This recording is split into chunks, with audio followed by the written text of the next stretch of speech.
What's up, everyone? Welcome to a True Underground Story podcast. I'm your host, Timmy Burner. Today I'm with Meech. I don't think anyone would ever thought a Maroon 45 song could have sounded that dope. Me either, bro. Me either.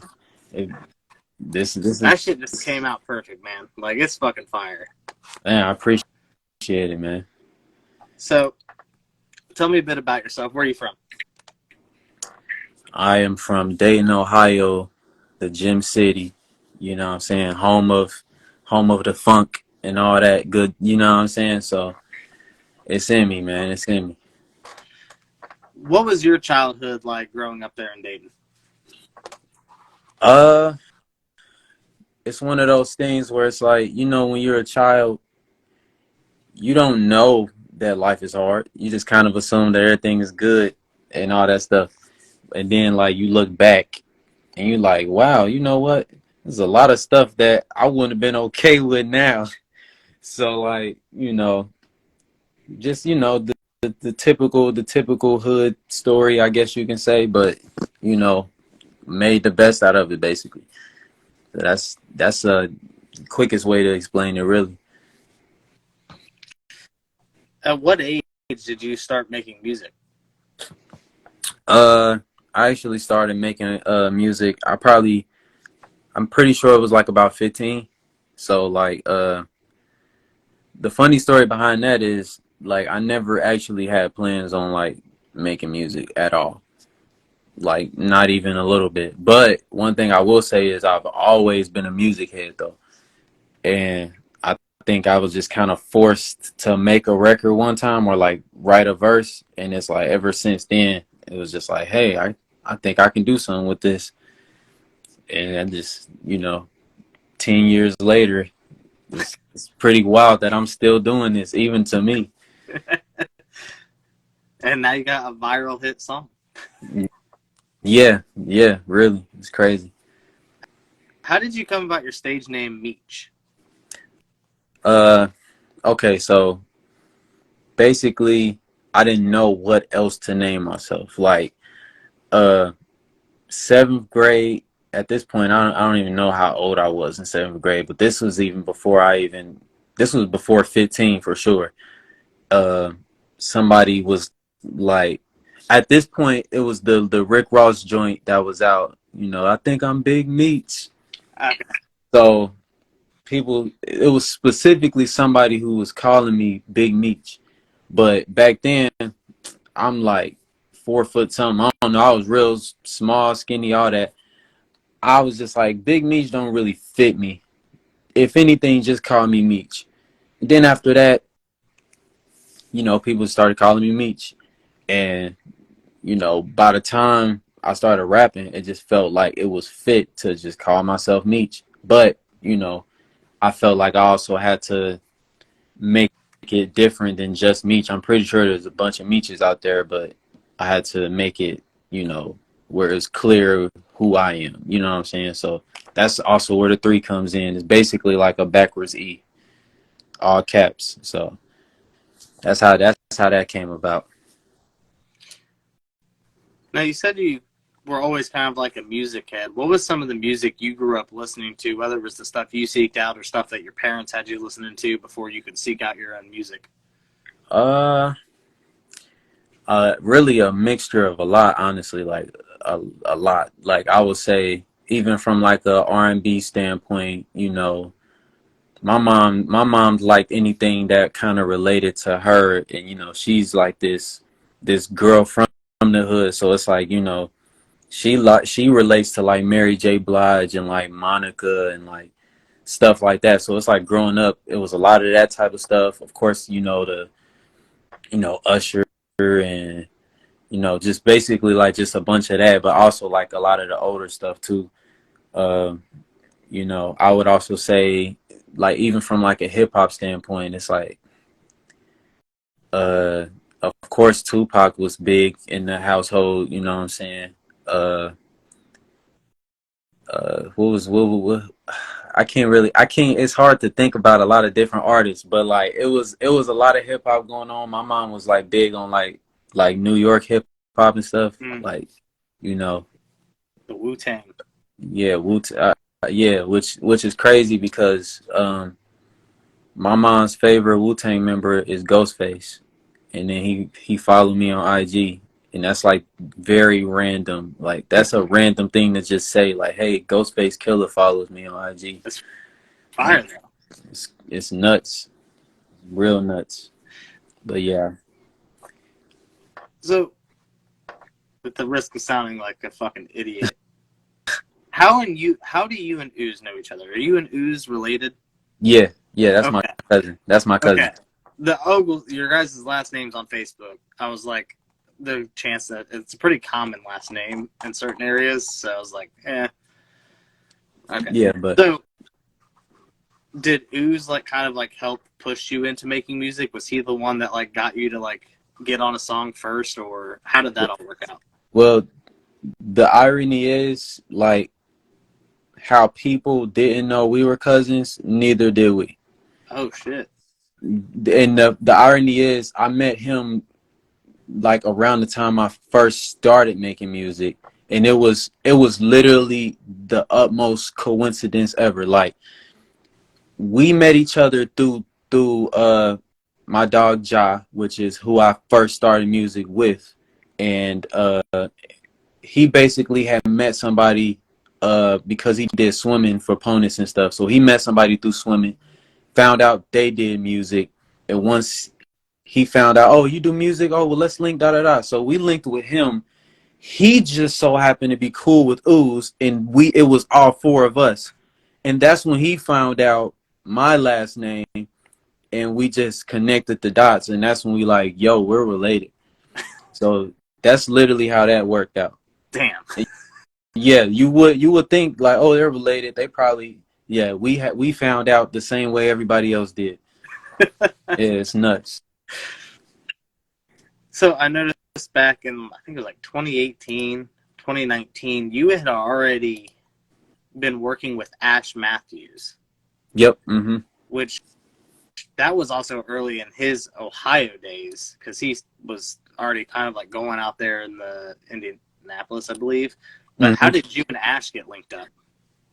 Um, I want to say it was my dog Lucian that had linked us. You know, we was part of like a group at the time, Gym City Collective, and you know, it's like one of those things. We do things as a group, so it's like, you know, he pretty much, we ended up getting linked with him, and we ended up pulling up on him and stuff like that, and just, you know, that's how that like relationship like started. And you know, that was even like before Raise the Bar and all of that. So like that's how that pretty much started. And you know, I ended up getting on a few of his tracks and all that different stuff. You know, it's always been love. So yeah. What do your friends and family think about your decision to like make music and the music that you're creating? Uh, Honestly, is I can say it's really been nothing but support. Like even from back when I I would consider myself to be not as good at one point, but people get mad at me for saying that. Put it that way. So it's like they support me so much that they even hate the fact that I even say that. Like I didn't like. I'd be like, oh, that was trash or whatever, and they like, bro, stop lying. That's like, if anything, it's like for what it was at that time was like great, and it's like, yeah, I get that, but no, it's been nothing but love, like for sure.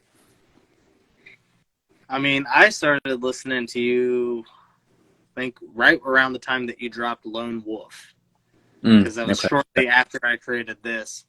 I mean, your shit was hard back then. Like even to the like saying like you've still been creating good music. Like Loose Screw is fire. Mhm. Yeah, I appreciate that. Yeah, I would consider that project where I figured it out. Like if somebody were to ask me, when do you feel like you figured it out, I would say that is when I figured it out. Of course, I had some songs that I really liked before that and stuff like that, and songs that were like very well constructed, but like that was like the moment where I knew like, oh, okay, like I definitely can do something with this for sure. Like that was when I really knew. What artists would you say kind of like influenced your sound and style? If you could just name a few. Obviously, you probably draw inspiration through multiple different. Mm-hmm. But I think man, it's kind of crazy because it's like I feel like I listen to so much that it's easy for me to pinpoint certain artists, but then I also know that there's a lot of artists that like if I were to just point out some artists, I would say like shoot, T-Pain is one of them, like crazy. Uh, Kendrick, but Kendrick he he inspired me not necessarily like as far as my sound goes, but he more so inspired me to be open to trying stuff that people wouldn't you would think like, oh, they don't want to hear that. I mean, Maroon 45 is like the perfect example of that anyways. Is this yeah, song that I did that is like I didn't think anybody would necessarily like it, but that wasn't the point. The point was to just play around and try something new. And Kendrick, I would say, is the reason why I have that mindset for sure. And then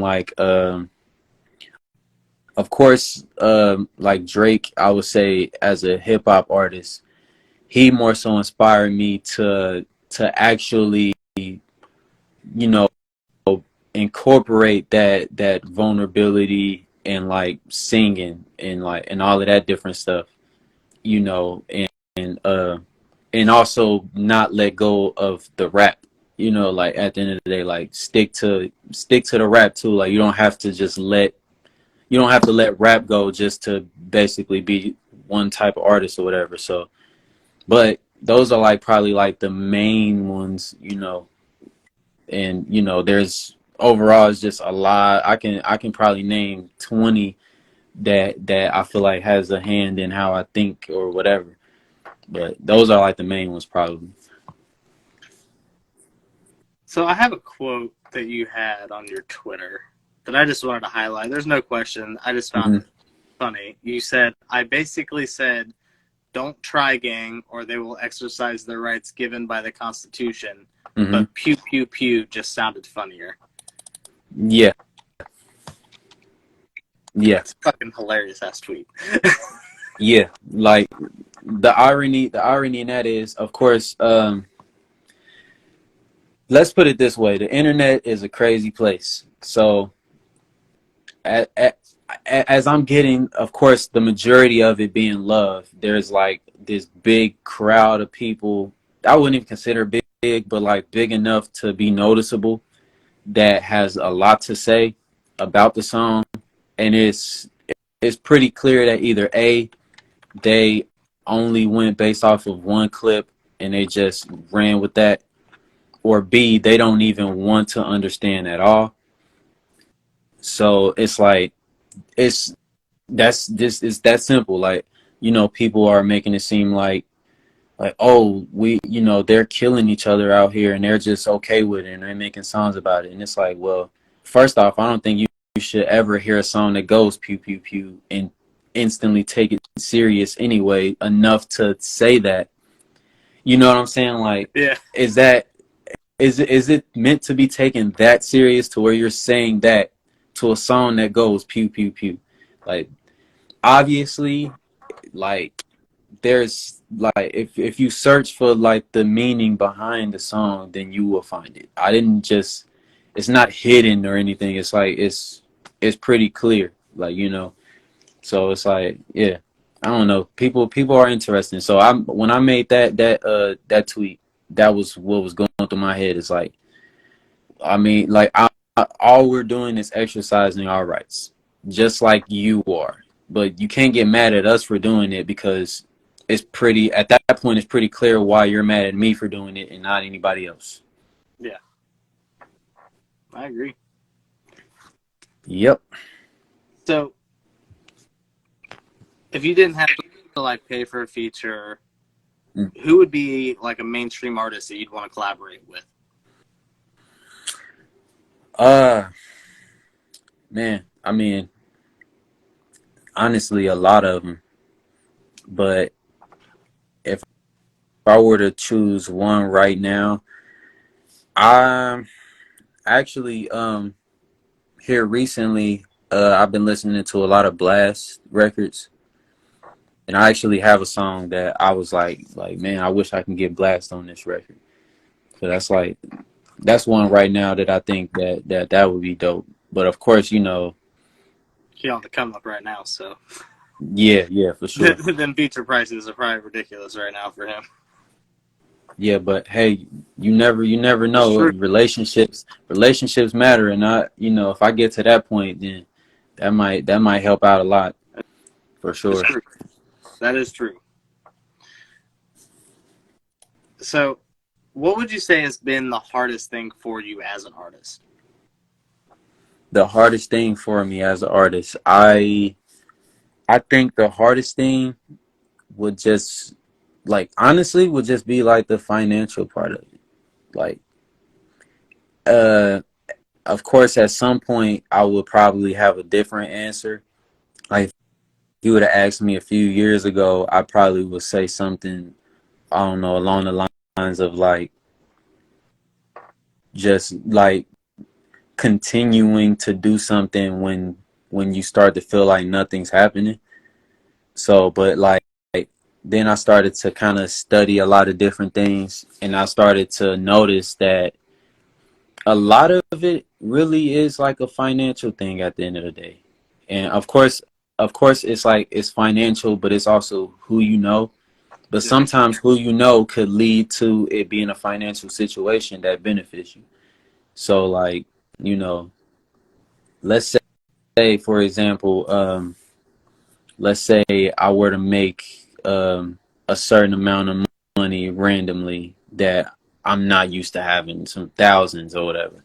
If I was to be able to put something like that behind me, then what my song did, it would have did more of it Yeah. because there was actual funding behind it to actually put it in people's face. You know what I'm saying? So like that's probably like the hardest part at this point. But of course, like, after 10 years, there has been some hard things about it. And I think it's actually a blessing for me to say that that's the hardest thing right now. Because Yeah. like I mean, it really, at this point, it's like, I already have everything else coming. And it's like, I just got to work towards, being able to fund things basically. And yeah, that's definitely something right now. to counter that, what would you say has been the most rewarding part for you through so far in your music career? What the most what? Rewarding. Most rewarding? The most rewarding, honestly, uh, I would say, really, really the relationships that you create on the internet has been like the most rewarding because you'd be surprised how stuff just kind of happens. Like you know the feeling of the fact that like, okay, I'm on TikTok and I go viral on TikTok, and somebody who I already followed and like watched, you know, faithfully goes on to follow me, and not only follow me but hit me up and tell me, hey, I really like the song, let me know when you drop it, I'll help you push the song. Since basically, since I have like, you know an audience, Yeah. like I'm an influencer, so let me help. And it's like, okay. And then, boom, that happens.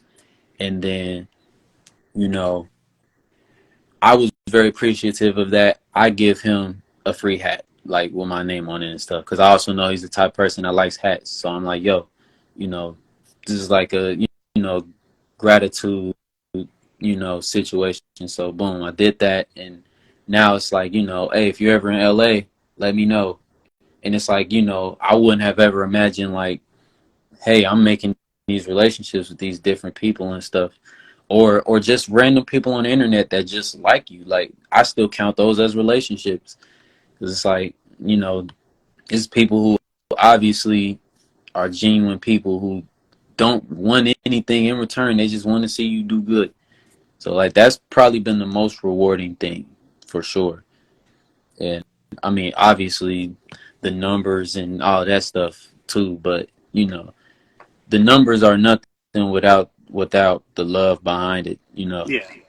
So it's definitely been a nice ride for sure. It's definitely I would consider to be rewarding. So I ran into a hiccup when I was trying to do my research on you. Your Facebook's down right now, isn't Yeah, yeah. Guess that was bad timing. it? It's all good. There was just one specific thing was trying to find, but I think I remember it.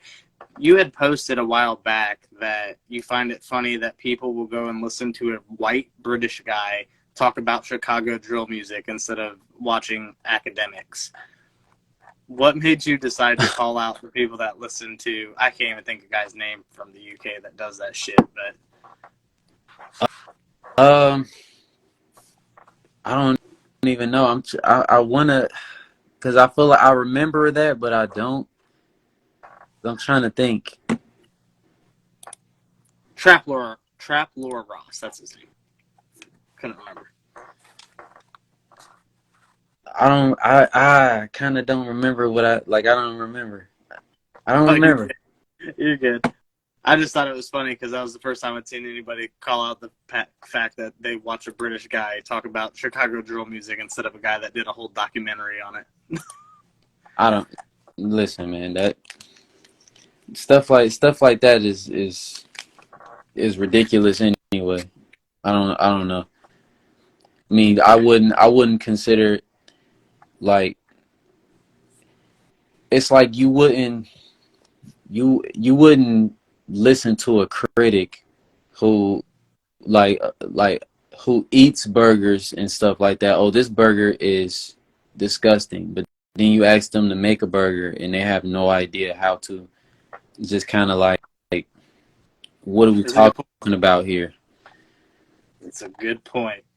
Like yeah, like I don't know, just there's no like pure intent other than you just thinking you know everything. So today they had released the XXL's 2023 freshman class with the candidates. I'm gonna read you the names, and I want you to tell me which ones you think deserve to be up for nomination for this. We've got Mavi, Me3ch, Kenny Mason, Jaleel, Ice Spice, Central C, Mike Dimes, Tia Kareen, Glorilla, La Tyler, Friday, Midwest, Armani White, DC the Don, Kosh Dami, Suave, and Toby. First off, I'm gonna tell you right now, Ice Spice is making it by default. Oh yeah. So it's like whether people think she deserves it or not, she's gonna be there. Yeah. I don't know. Glorilla, I think, are both automatically. Her and Glorilla are definitely gonna be there. Personally, I would love for Kenny Mason to be on there. I feel like he's very, very, very, very underrated. And I know because I think that they only have like one more spot left, and Ice Spice is still under question. And I'm just like, well, if Ice Spice didn't make it and he didn't make it yet, it's going to be her before him. Like so, but I think he deserves it. I like Me3ch. I like him. He dope too. Uh, I think that Jaleel has the talent and all that stuff to make it, but at the same time, I think that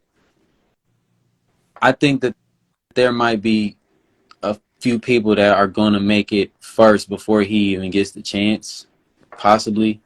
I mean, unless they want to mix it up and add him because he's different or something, then that's something. Yeah. I definitely think Central C should make it. That's just he's just he needs to make it on it for sure. Yeah, Like I haven't that's listened to much Central C, so I need to check him out. I mean I haven't either, but I also know what he's been doing, and also the few songs that I have heard. It's like I've never like first off I've never even truly been like super duper into UK like drill. However, there's some artists out here who really got it. He one of them for sure. So I think he can definitely do it. Uh, the Tia girl, I honestly only know one song of hers, but by default, I like that song enough to say that I'm okay with her being a part of it. Also, she's dope, definitely. I fuck with Kenny Mason. Yeah, Kenny Mason's crazy. He's definitely crazy. I think he's definitely one of the most deserving, and I just know like he's not going to make it. But I also know the type of artist he is. I don't think he cares either. I don't think he does either. I think that might honestly, it'll probably just motivate him to make some more fire music. I mean, Like, if I had a song with J. Cole and I didn't make Double XL, it's just kind of like Jid and J. Cole. yeah. It's like, do I care about this? I already done exactly what I needed to do. What are we talking about here? I feel like I'm missing a few people too on there. Yeah, because see, there's like people that they're showing on here for the 10th spot that weren't on that list. Really? Yeah, there's 26 AR, Heem Breezy. I don't know if I ever heard of him. Baby Money, Jason Cash, Lady London, Cudham Reese, ZZZ, Dougie B. Yeah, there's a lot of people. I think that's when I start to feel old, when a lot of the names I don't recognize. Yeah, I think I've heard of Lady London though for sure. That's like the name that I heard that was like, okay, I've heard of her.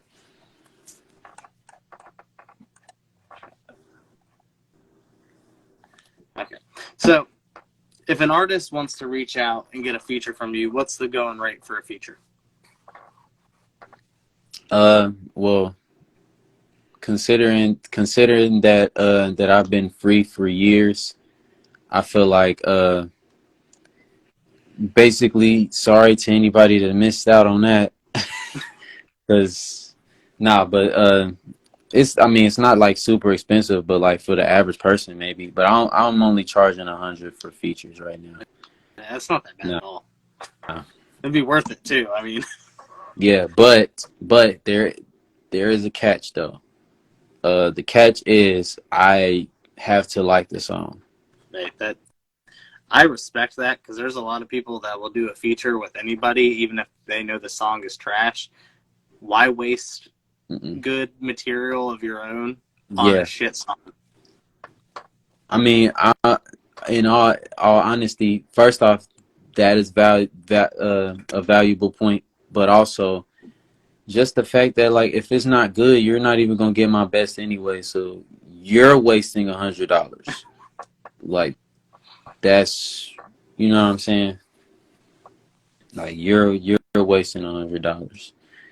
That's just how I look at it. I'm a genuine person at the end of the day, and yeah.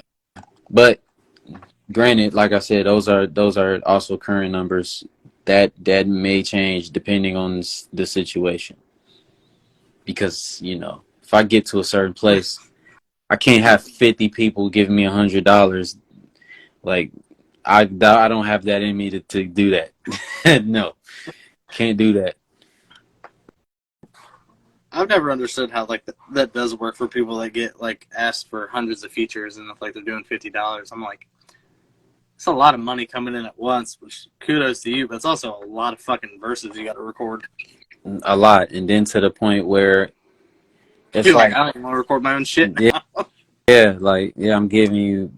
At that point, I feel like I'm just giving everybody the least of me so I can save the best, which I ain't with that at all. I feel like that's just crazy. Like I don't want anybody to ever feel like, man, he sent me this verse back and like it wasn't even worth the money. Like I don't even.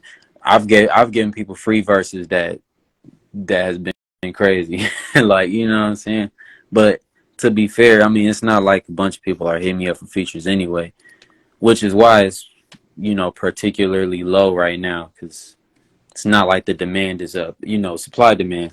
Which is crazy to me because you're talented as fuck, man. Miles J, you need to get a feature from Meech. Hey, listen, man, I think you two would make a banger, man. yeah, for sure. Yeah. Oh yeah, what's up, bro? What's up? I see you in the comments, man. I see you. Yeah. Is there any like big name producers that you hope you get to record on like one of their tracks one day? Yeah, definitely. One of my favorite producers I feel like is that's underrated to me is Hit Boy. Feel like Hit Boy is really underrated to me. Like it's like he isn't, but he is. Like for the stuff that he's done and like how versatile he is, it's kind of crazy that I don't hear his name enough. Like I don't know. Like imagine going from doing Jay-Z and Kanye stuff to like doing I don't know, Big Sean or something like that, or like, and then go to like one of my favorite Juice WRLD songs is produced by this man, and it's like that is a huge jump, and then go from stuff like that to like doing an album with Nas, and like y'all know, like he's just he got it for sure, and then also I would definitely want to do something with the Alchemist. Alchemist is fire. He don't miss. I don't think I've ever heard an Alchemist beat that I didn't like truthfully. So definitely him. I feel like I may be missing some people. Uh, it's a few people who people don't really talk about that I like this dude Chase the Money. You may have heard his beat tag a few times, but him I would also want a beat from why can't I think of his name right now? I want to work with like T minus, like like it's a lot of producers that I'm looking forward to working with because I know that it's gonna be some crazy stuff in the process. I wanted to look when you mentioned Hit Boy. Yeah, he's got 3 King's Diseases with Nas. Mm-hmm. The Magic album with Nas. He did Benny the Butcher's Burden of Proof album. Mm-hmm. Like Nas has been on, or Hit Boy's been on a tear, and that's just the stuff he's done as of recently. Not to mention, like you said, all the stuff he used to do for Jay-Z and Kanye, fucking Eminem and 50 Cent. Like he's had his time, been in this for way too long for people to not really acknowledge how good he is compared to a lot of other producers that get the same, like more love than him. Nah, seriously though, and like I said, like his versatility is just crazy. Like he'll go from a boom bap to like I said, Juice WRLD. Like Yeah, that's imagine going from boom bap to Juice WRLD. Like that's nuts. who did the tape with 21 Savage? Metro Boomin. Metro. I will work with Metro too, but I was gonna say, I think a Metro beat and the way you do songs would be fucking dope. yeah, I need the best out of Metro. Sometimes his stuff it feels a little cookie cutter sometimes, but when he has like beats, it'd be crazy. Like, it'd be I'm a like if I were to ever sit with him and he plays me some beats, he's not gonna like me. I'm gonna be skipping whatever, even if it's crazy and it just don't feel like me or whatever. I'm gonna be like, next. But the moment I hear something that hit, it's like, that's the one. All right, so I got a game here to play called This or That. I present two artists, and you tell me which one you're gonna spin first, like listen to. Okay. G Unit or Slaughterhouse? I ain't gonna lie, G Unit. G Unit for sure. And not even, I mean, Slaughterhouse, they got the bars, of course, but like come on, man. Like, hey, sometimes you just need, you know what I'm saying? You just need them hits, them hitters. That's, you know what I'm saying? XXXTentacion or Juice WRLD?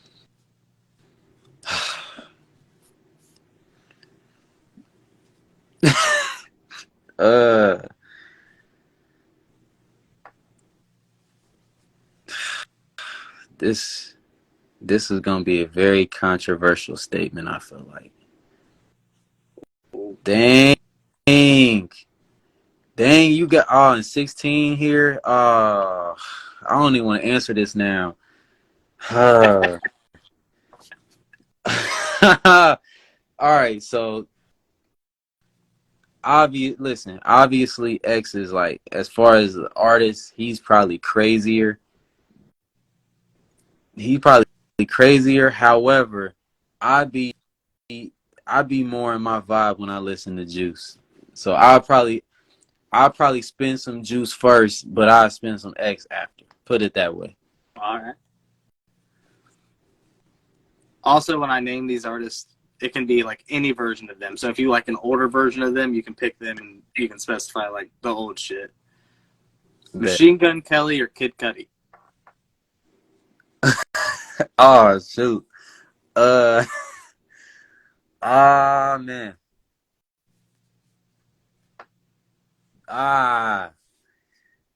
Because you said I ain't gonna lie, I'm glad you cleared that up though. Like you said, I never bring that up, and then people were like, "Man, can I pick a certain year?" Yeah, because I ain't gonna lie, if I'm picking a year, I ain't gonna lie, it might be MGK, because I remember what was that one? But when he dropped this Black Flag mixtape, the Black Flag mixtape was fire too. Like that was the one. But like I can't really take away from Kid Cudi either. I just know that there was a time where I definitely was rocking with MGK tough to where I can't not say MGK. Kevin Gates or Joyner Lucas?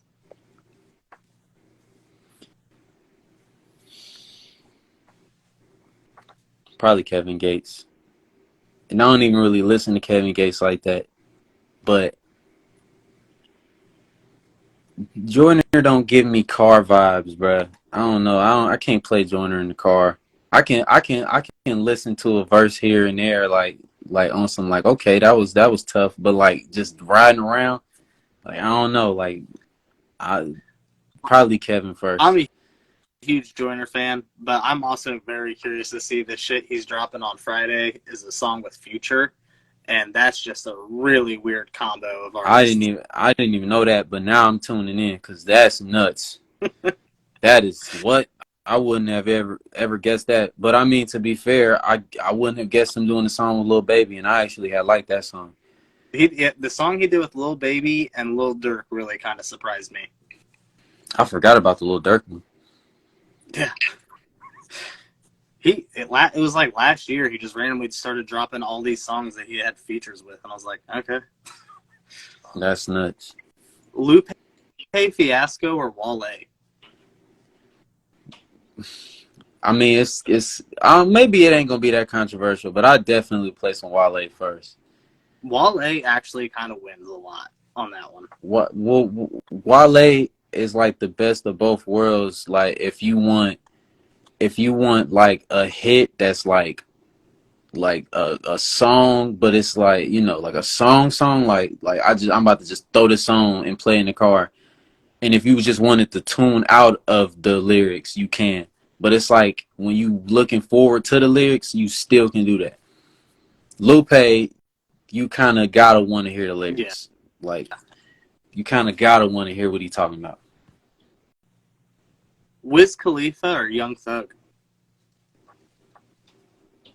Young Thug. But hear me out. So first off, I don't smoke, right? Right.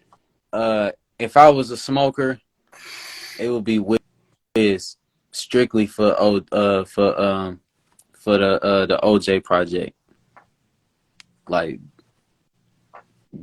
strictly for that project, that will be that. You know what I'm saying? But I ain't gonna lie, I faithfully be banging some Thug for real, for real. See, I was late to getting into Thug, and it's a damn shame that he's locked up right now. Because I just couldn't. He's one of those artists that I'm like, I respect his hustle, but I didn't get into him until he did I think it's Punk, his little Punk album. Oh, you was late. You was late. Yeah, I ain't gonna lie.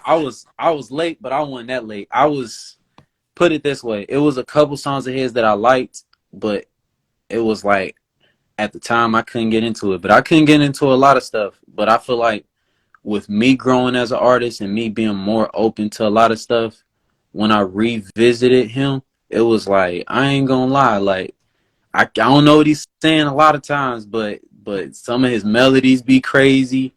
Some like I don't know.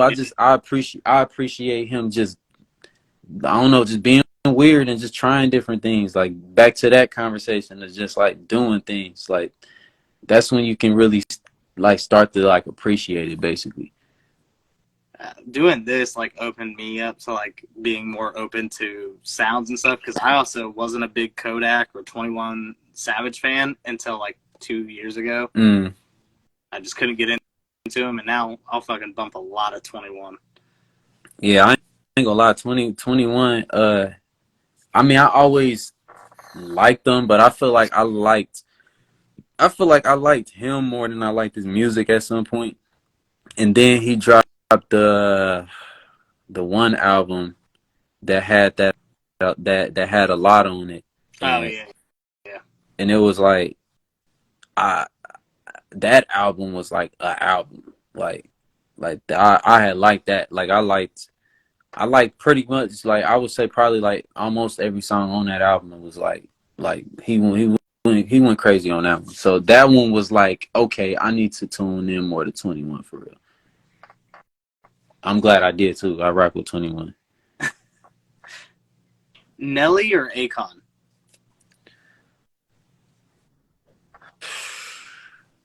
I ain't gonna lie, that one's a hard one. Cause it feel like it depends on whatever. That's like your mood has to be a certain way. Like, you know, like, because if I'm feeling like hearing like something like smooth or like just like in my feelings or whatever, then it's like nobody wants to see us together. But it's like Nelly, obviously he gonna be coming with that country grammar. So it's like The Country Grammar is one of my favorite albums. I ain't gonna lie, he literally took over with that. I'm a matter of fact, honestly, just because of country grammar, I'm gonna say Nelly. I don't knock anyone's decision on these. I put these together, and everyone always tells me I did a pretty good job of like pairing people. Nelly and Akon gets a little weird because they're not even like the same genre. But Right. I took it as they both went pop. I can understand that. I can understand that. I've thought about taking Akon out and using Pitbull, since Pitbull also started Yeah. Yeah. But he's Mr. Worldwide. Nobody's touching that. Give me two purse. Yeah. Eminem or The Game?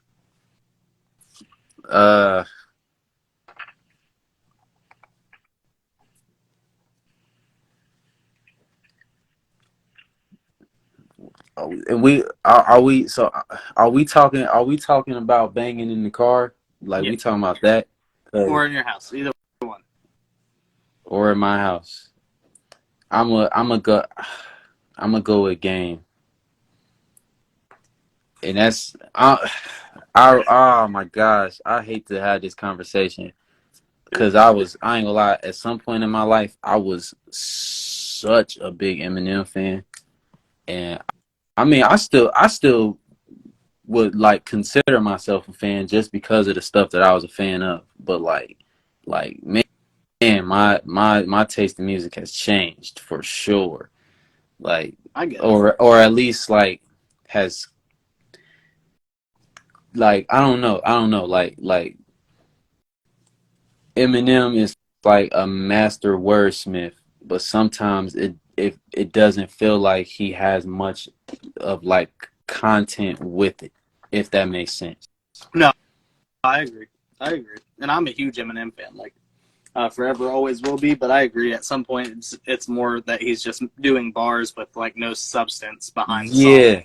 Yeah, and I mean, even like if you go back to old M, there was some type of substance when you hear songs like Mockingbird, or like, you know what I'm saying, or like what's the one record, Cleaning Out My Closet, and like it was some substance here and there. I like Eminem. Put it this way, I like Eminem better when he wasn't trying to rap fast. Yeah. Like that was like that was his flows was spectacular back then. Like for real, for real. Like he was crazy. Now I don't know. That's just that was the era where I was a huge fan. Like for sure. Outkast or Wu Tang?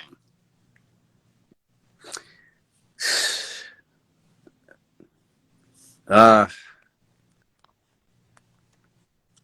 I I had to check myself because I got a Wu-Tang member following me now.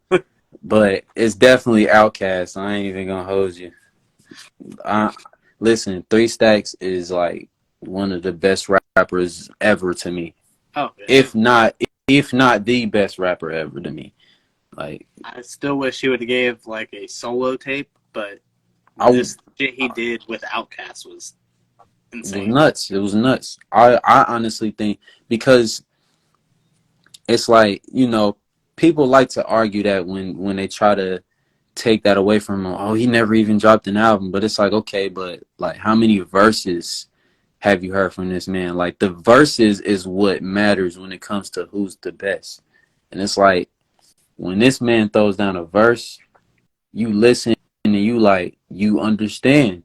Like he really is like one of the best to ever pick up a pen, for sure.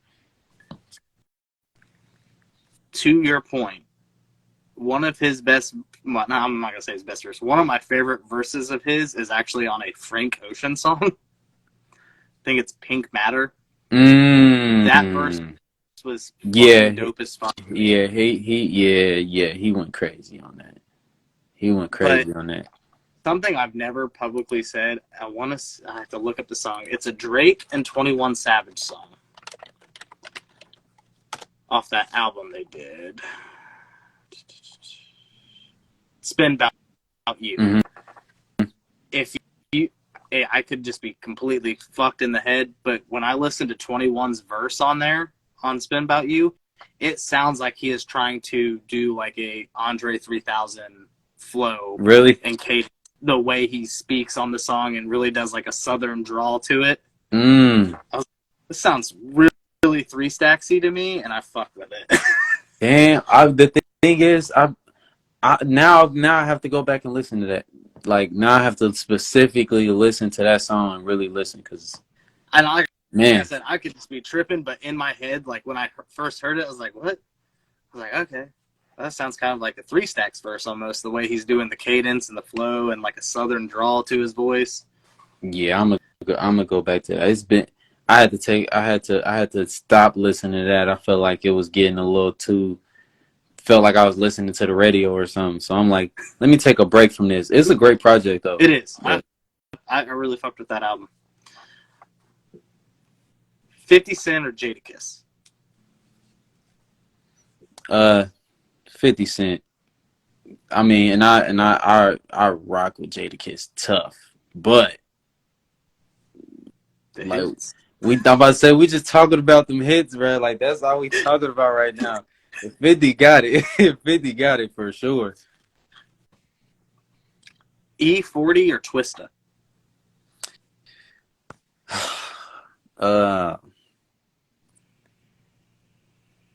Probably probably E40.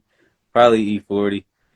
Cause I ain't gonna lie, his it's gonna sound crazy because I rock with E40 too, but like sometimes his bars just be kind of funny to me. But also like he also got the hits too. So it's like it's entertaining, put it that way. And then Twista, he got hits, but like, like it's just not as like entertaining, I guess you could say. Like E40's a character, bro. He is. Him and Cameron, man. If you listen to a lot of Cameron, like bars and shit, they're fucking hilarious. Yes. Like without a doubt. 21 Savage or Kodak Black? 21 probably. But that's, to be fair, that's only because I've listened to more 21 than Kodak. That's probably the only reason. Like I don't even have too much to say about Kodak. I will say that I probably like him more now than ever, just because there was a time where I just really didn't listen much to it. Of course, with a lot of artists that I would say like I don't really care for that artist, they always have at least one song that I like always. There was a time where I didn't really like Yachty. I still had some songs of his that I liked though, but it was just like, I can't listen to the whole project though. But I feel like Yachty has grown a lot. Oh, he has. He's another one that grew on me, but at the same time, it's just his personality and videos and shit. I'm like, he just seems like so fucking down to earth and chill to kick it with. Yeah, I ain't gonna lie. For sure. Ab Soul or Schoolboy Q? Oh, Q. I ain't gonna lie. Immediately Q, but this is I don't know, it's like sometimes this is like the pure example to me, like sometimes lyricism doesn't always like mean that I'm going to play your album first. Like you might you even if it's like the better album or whatever, but Schoolboy Q, once again, he's like a character to me. Like if I listen to his album, of course, he's gonna come with like some lyrics and all that stuff too, but like a lot of his stuff be him being a character, and it's just fun to listen to, basically. And his beat selection is crazy too. J. Cole or Kendrick Lamar? Definitely Kendrick, but that's just because I'm a huge Kendrick person. But I'm the type of person. Those are like my goats, basically. Like so. I don't like to pin them against each other. Like, it's a lot of people, who's better, Kendrick or J. Cole? And it's just like, well, I think that there's a lot of rappers who can't touch neither one of them, and that's all that matters to me. Like, that's just it. I agree. I mean, it's kind of the same as it was with Pac debate. Yeah, it's like, all right, but they both was goated. Like, it is what it is. I mean, depending on who you ask, because, some people had their opinions, but at the end of the day, they was goated. It is what it is. Who would you play first, Pac or Biggie?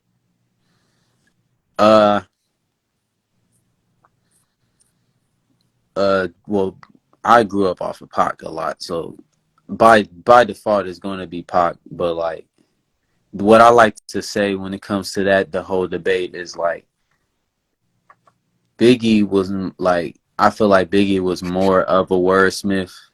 But like Tupac had more to say. Yeah, I don't know. That's a great way of putting it. Yeah, so like, it's like imagine if they were like joined together, like as one artist, like that would be crazy. Like that would be nuts. That's what AI rap is gonna be. No, for real, somebody's gonna do it. Give me Tupac lyricism, but Biggie cadence.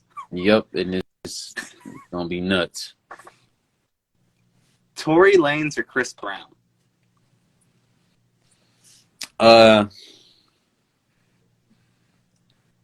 Just strictly off of the fact that we're not talking about certain like times or anything like that.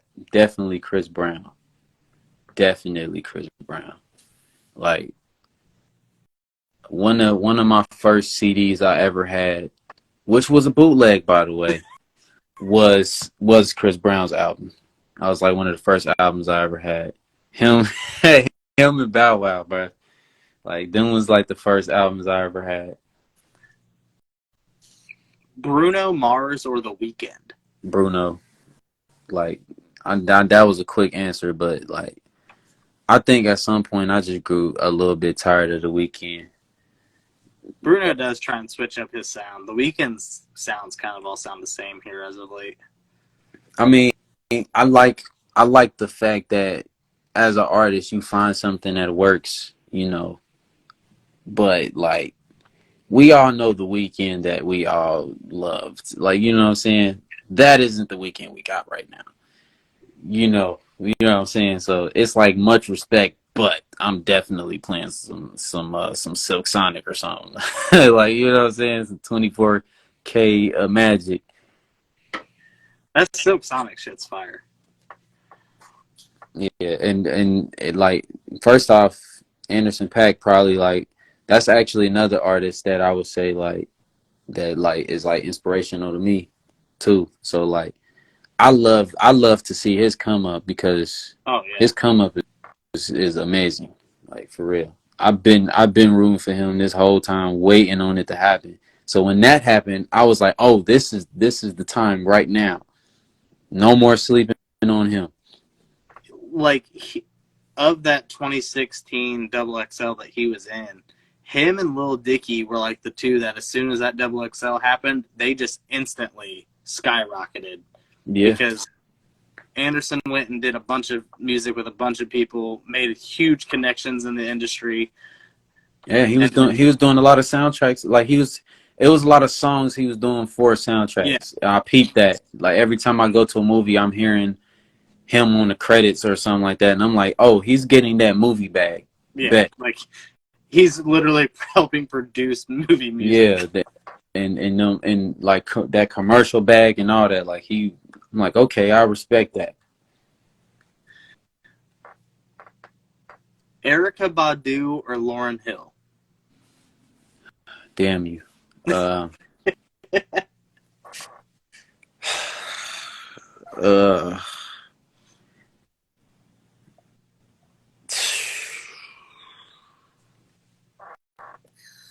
Man, when it comes down to it, like Lauryn Hill is like crazy. Like she's like one of the best like women to touch a pen, like lyrically and all that. However, it's some Badu songs that I definitely will play before I play a Lauryn Hill track for sure. You'd be surprised. A lot of people go Erykah Badu, just because they're like, she's got a bigger catalog for me to pick from.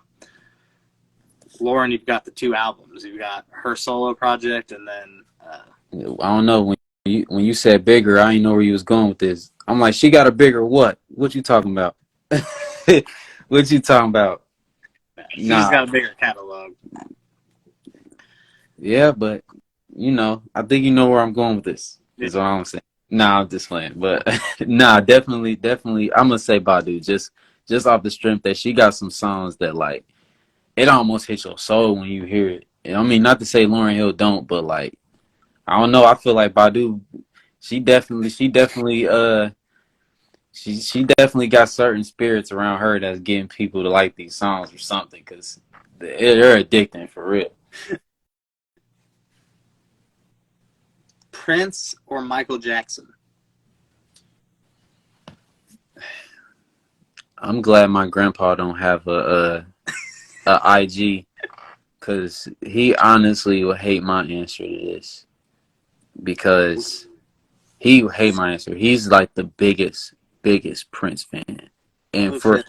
and for great reason. For great reason. Because overall, like Prince is he is nuts. Like he is nuts. Nuts. However, I feel like Michael Jackson's music has like took over so many lives that I just cannot help but hear a Michael Jackson song and just turn up immediately. Prince is like a soul thing where it's like when you hear his music, you just be vibing. Michael Jackson make you want to get up and just go crazy. I mean, not to say that Prince don't have, because he got some songs like that too. But I feel like Prince he's just like, he's more of that soul, and Michael Jackson is like, he gonna make your soul. He wants your soul to dance. Like that is the whole purpose. Like, so yeah. But with that being said, like, I'm not saying that Michael Jackson's the better artist here either. So for anybody that's mad at me, let me just throw that out there. Music, Soul Child, or Drew Hill? Music Soul Child.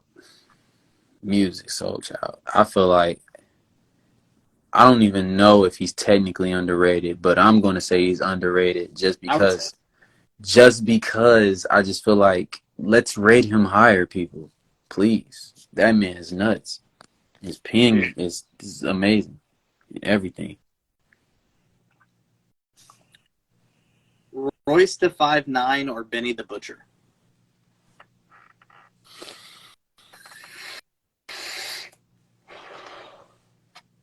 I feel like Royce obviously got the pen game, but Benny is just too New York for me not to say Benny.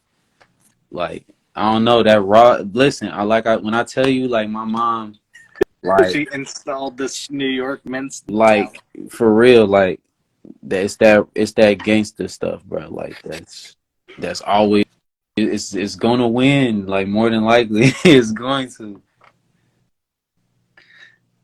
Gucci Mane or Jeezy? It's another thing that people won't like me to say. Because let me put it this way, for my guys that, you know, that's real hood and, like, you know, street code etiquette and all that stuff, like, of course it's going to be Gucci, right? But, like, I grew up on Jeezy, man. Like, that's what I grew up off of. I grew up on Jeezy, so by default my mind wants to play Jeezy first. Like, it just, you know, that's just how the cookie crumbles, man. Like, I'm gonna want to do that first. Now, granted, I grew up off some Gucci too, but, like, I feel like I grew up definitely on more Jeezy than Gucci, like, without a doubt. I'm not gonna take it to the street level. I don't know nothing about all that.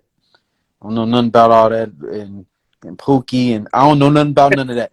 I don't know about none of that. Sorry.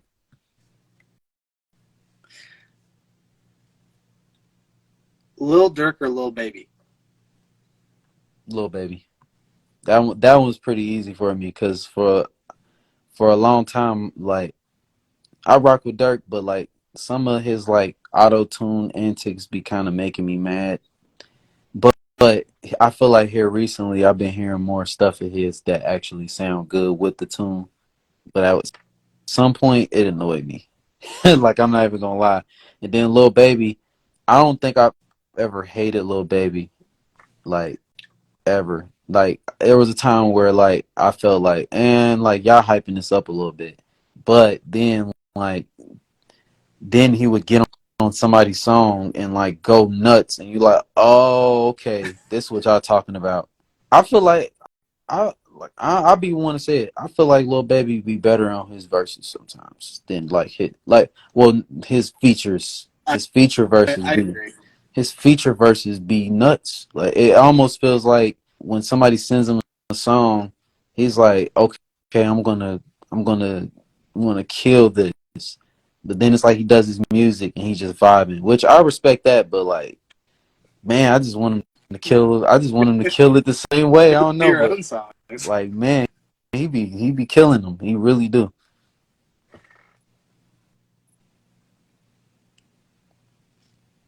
T.I. or Ludacris?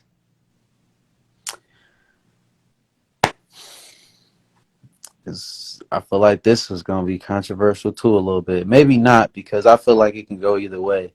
But at some point, man, I was such a big Ludacris fan at some point.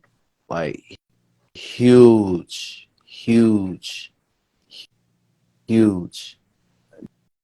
That and of course, once again, going back to the character conversation, his music is hella entertaining as It is. much as it is lyrical. Like for sure. Like yeah, definitely. DaBaby or Polo G? Mm, I feel like there may have been a time where I would have said the baby, and then unfortunately, I feel like I started to get tired of his antics, and then like, I don't know. I don't think that the baby like all of a sudden can't rap or anything, but it's just like the stuff that impresses you sometimes. It's like getting waterboarded, right? Yeah. Like there's it's like like there's a moment where you're drinking water and it's fine, but then when you just feel like all that same water that you were enjoying is just like runneth over and just it's like okay, I probably shouldn't indulge in this anymore. That's how the baby feels. And Polo G, I haven't really tapped into Polo G too much, but I do like Polo G. So I can't even lie. The last 2 days, I've probably listened to nothing but Polo G. really, Like, his shit has just grown on me. Like, I liked him early on, but I've been listening to his Hall of Fame album again. I'm like, mm, this motherfucker is young as shit, but he got yeah, it. Like, yeah. he can storytell really well in his raps, and I appreciate that. Yeah, I was see like from the stuff that I've heard from Polo G, I probably would say Polo G. Like I definitely at this point I would please play some Polo G over the baby right now. Anyways, like please. I'm gonna give you. I got three more. I'm gonna give you here. Coil Ray or Bia? Man, that don't feel like that should be hard, but that is hard. That is what? That don't feel like that should be hard. And the reason it's hard is because first off, I feel like yo, what's up, bro? What's good? I feel like Coyle Ray, when it comes to her, she is like people clowned her too soon because I feel like Coyle Ray is actually a pretty good artist for real.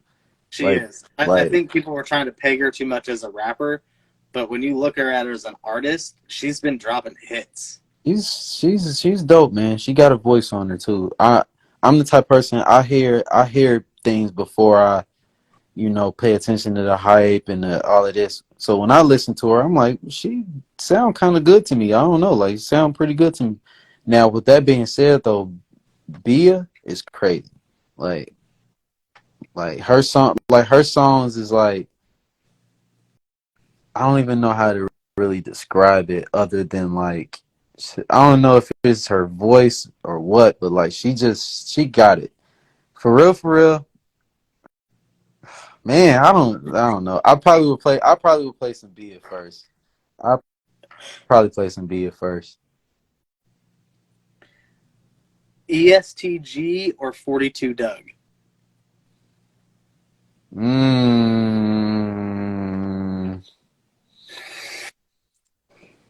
uh, I probably would say ESTG, And that's only cause like I rock with 42 Doug, but at the same time I don't. Some of his songs kind of irritate me, but then some of his songs be fire. Like the song he got with Uzi on DJ Drama's new project is crazy. Yeah, That song's it, crazy. it's also weird seeing him with Uzi. Oh, it's weird. It's very weird, but I mean it's telling since they're both like 4 feet tall. So it's like I guess it kind of makes sense. To, but yeah, no, they both went crazy on that for sure. Baby Keem or Jid? That ain't even fair. Oh man, it's like you. It's like with that question, it's almost like you know what I've been listening to or something. Because I would literally, there's literally been days where I literally went from Baby King's album to Jiz's album. Like, put it this way. Put it this way. It's obviously Jid. It's obviously Jid. But I just felt so bad that was so easy because I rock with Baby King. I'm sorry, that's my dog. I put them together just because obviously Keem's got his co-sign from Kendrick since they're related, and then Right, Jid's right. got J. Cole signing. Like, Okay, all right. That makes a lot of sense now. That makes a yeah, lot of sense. I try and pair them up through weird ways. Yeah, Jid definitely Jid. Trippy Red or Sofago?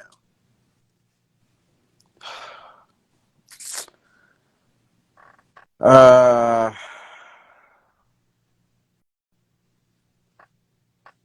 if we talking like overall, definitely Trippy. Overall, because that means that we counting like we counting the whole catalog.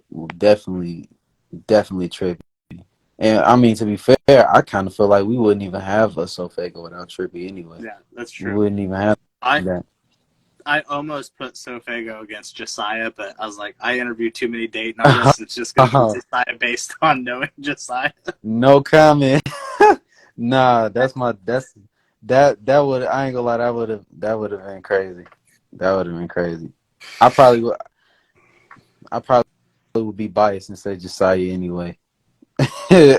Like not even just like cause he from here, but like that's my dog. Like at the end of the day, so I probably would say him anyway.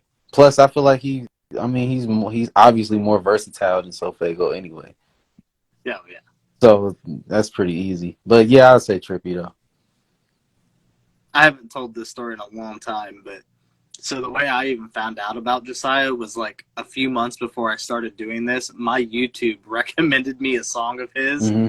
with Travis Barker, and I was like, all right, I'll check this shit out. Really wasn't my lane, but my fucking girl was super Hmm. into it, and I was like, okay. And then like a few months later, I was talking to somebody, and they're like, yeah, Josiah, and I'm like, what? They're like, yeah, he's from Dayton. I'm like, oh, all right, that's what's Yeah, up.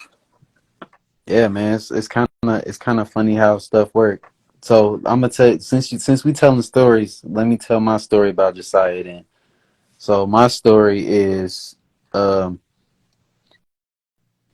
when I first heard about him, it was through my dog Shafton, and they both went to Stivers.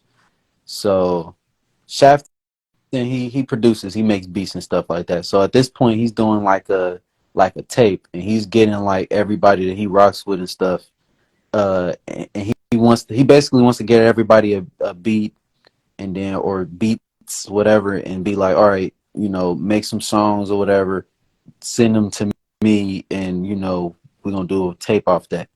So boom, I do a song that actually I ended up using it for my project at some point also because it was that good.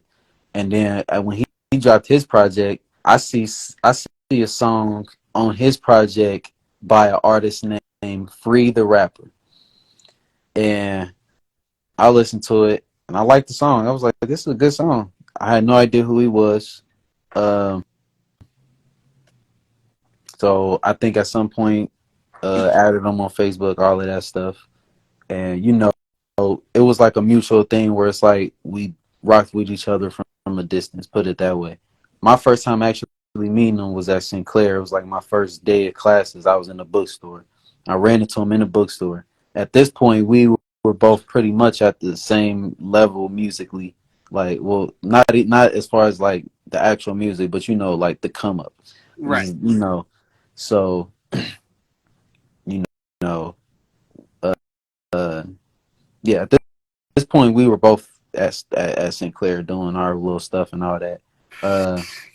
At some point, I find out that uh, him and Ooze are cousins, and I'm like, what are the odds, bro? Like, what exactly are the odds of that?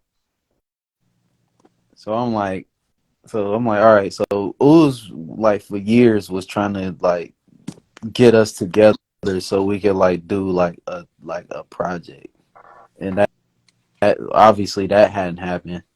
But I mean, who knows? Who knows? If I, when that time comes, I get up there. Who knows? It might happen. But yeah.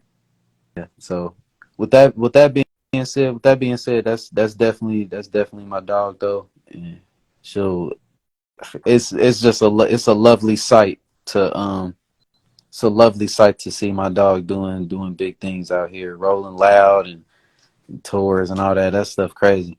That shit's wild. But just know I'm on my way to that. I'm on my way. I believe it.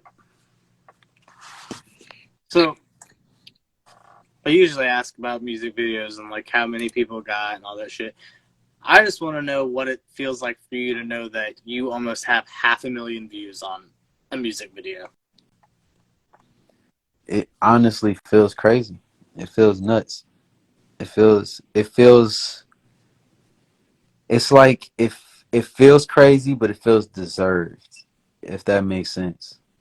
And the reason I say that is like it's like when I feel this thing like, man, that's crazy. There's a part of me that's like, well, you've been doing this for 10 years. Like it was bound to happen. Like it was going to happen. Like the talent is there and all of that stuff. Vibes is there. It's like one of these was gonna do something. Did I know it was gonna be this song to do it? No, because initially I didn't even know that this record was gonna be a record. It just kind of happened and took over its own thing. Like, you know what I'm saying? But man, like the internet took over with it and did something that I didn't expect. So I'm extremely, extremely grateful for it. Like seriously. Do you plan on like getting out and doing some shows this year?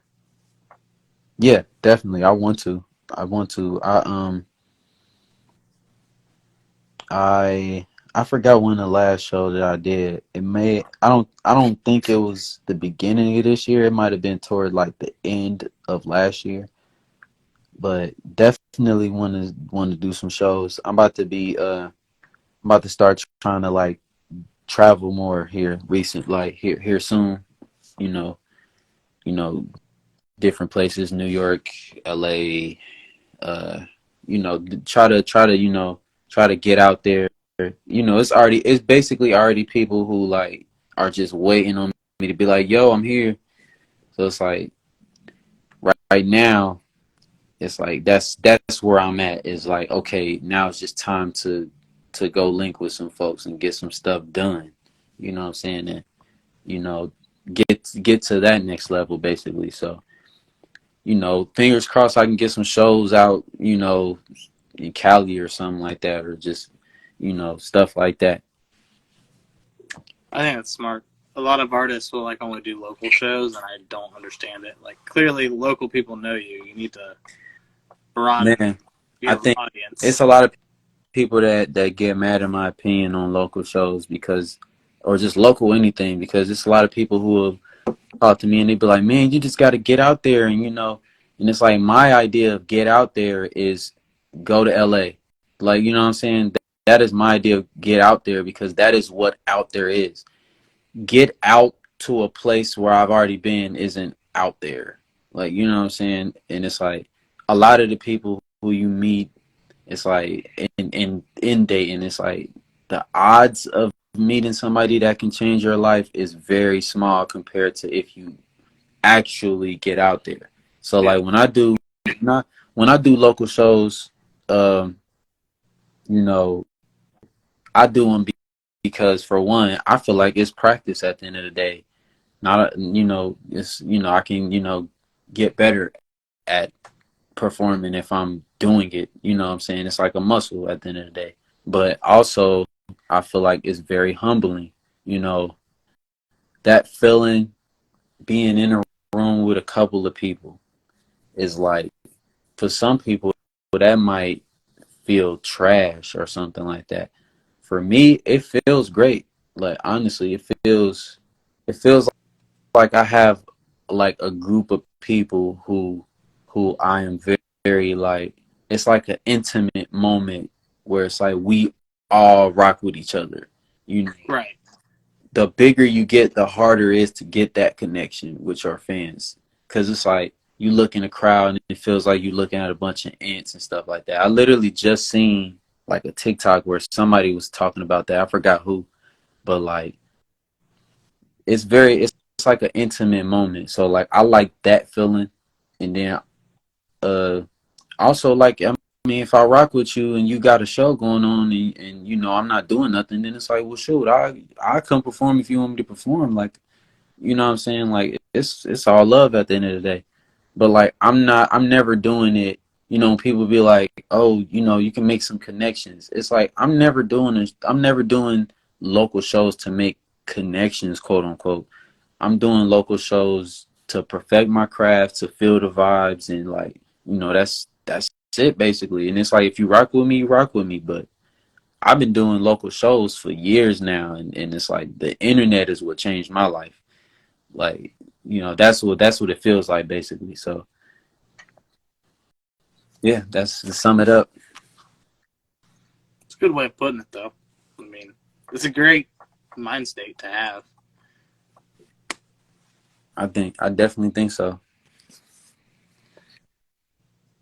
A lot of artists will like sit on a lot of tracks and keep a bunch of tracks in the vault. How many tracks are you currently sitting on waiting to be released?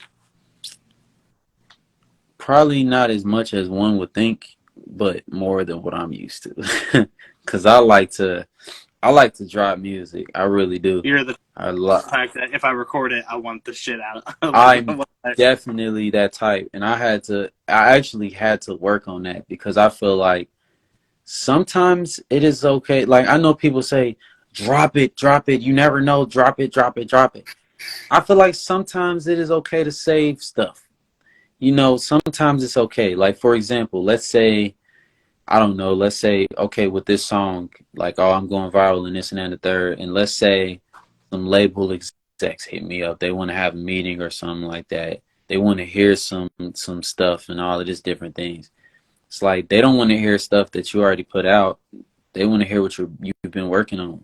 Like, you know what I'm saying? Like, Yeah, because they it's like you, look up the shit you've already so, got out. They want to hear your future yeah. releases.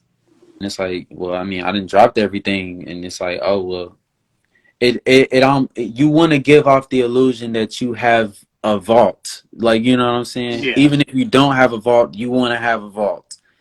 Like, even if you have 10 songs in a vault, you can play them, those 10 songs, and they can be feeling all 10 songs, and you can tell them like, shoot, there's more where that came from, and you might be lying, but at the end of the day, they like them 10 songs so much that they're excited to hear all 50 of the other songs that you don't have right now. But it don't matter. Like but you you, know what sound they're looking yeah, for. you sold them now. So it's like, the business is a finesse, man. They like to finesse us. It is okay to finesse them. That's how I feel That's about fair. it. So yeah, so I had to train myself to like hold on to some of it. Like, yeah, I'll throw some snippets here and there if you want to. True, if it's a Lucy and you just want to drop it, cool. You know what I'm saying? Like that's what that's what my 9 to 5 song was. That was a Lucy that I just wanted to drop. Like I knew I wasn't gonna, it wasn't gonna be like on an album or anything like that. It probably if I wouldn't have dropped it, it probably wouldn't have never dropped. So I was just like, well, I'm gonna drop it. That's how I feel right now. So boom. So that's what I did.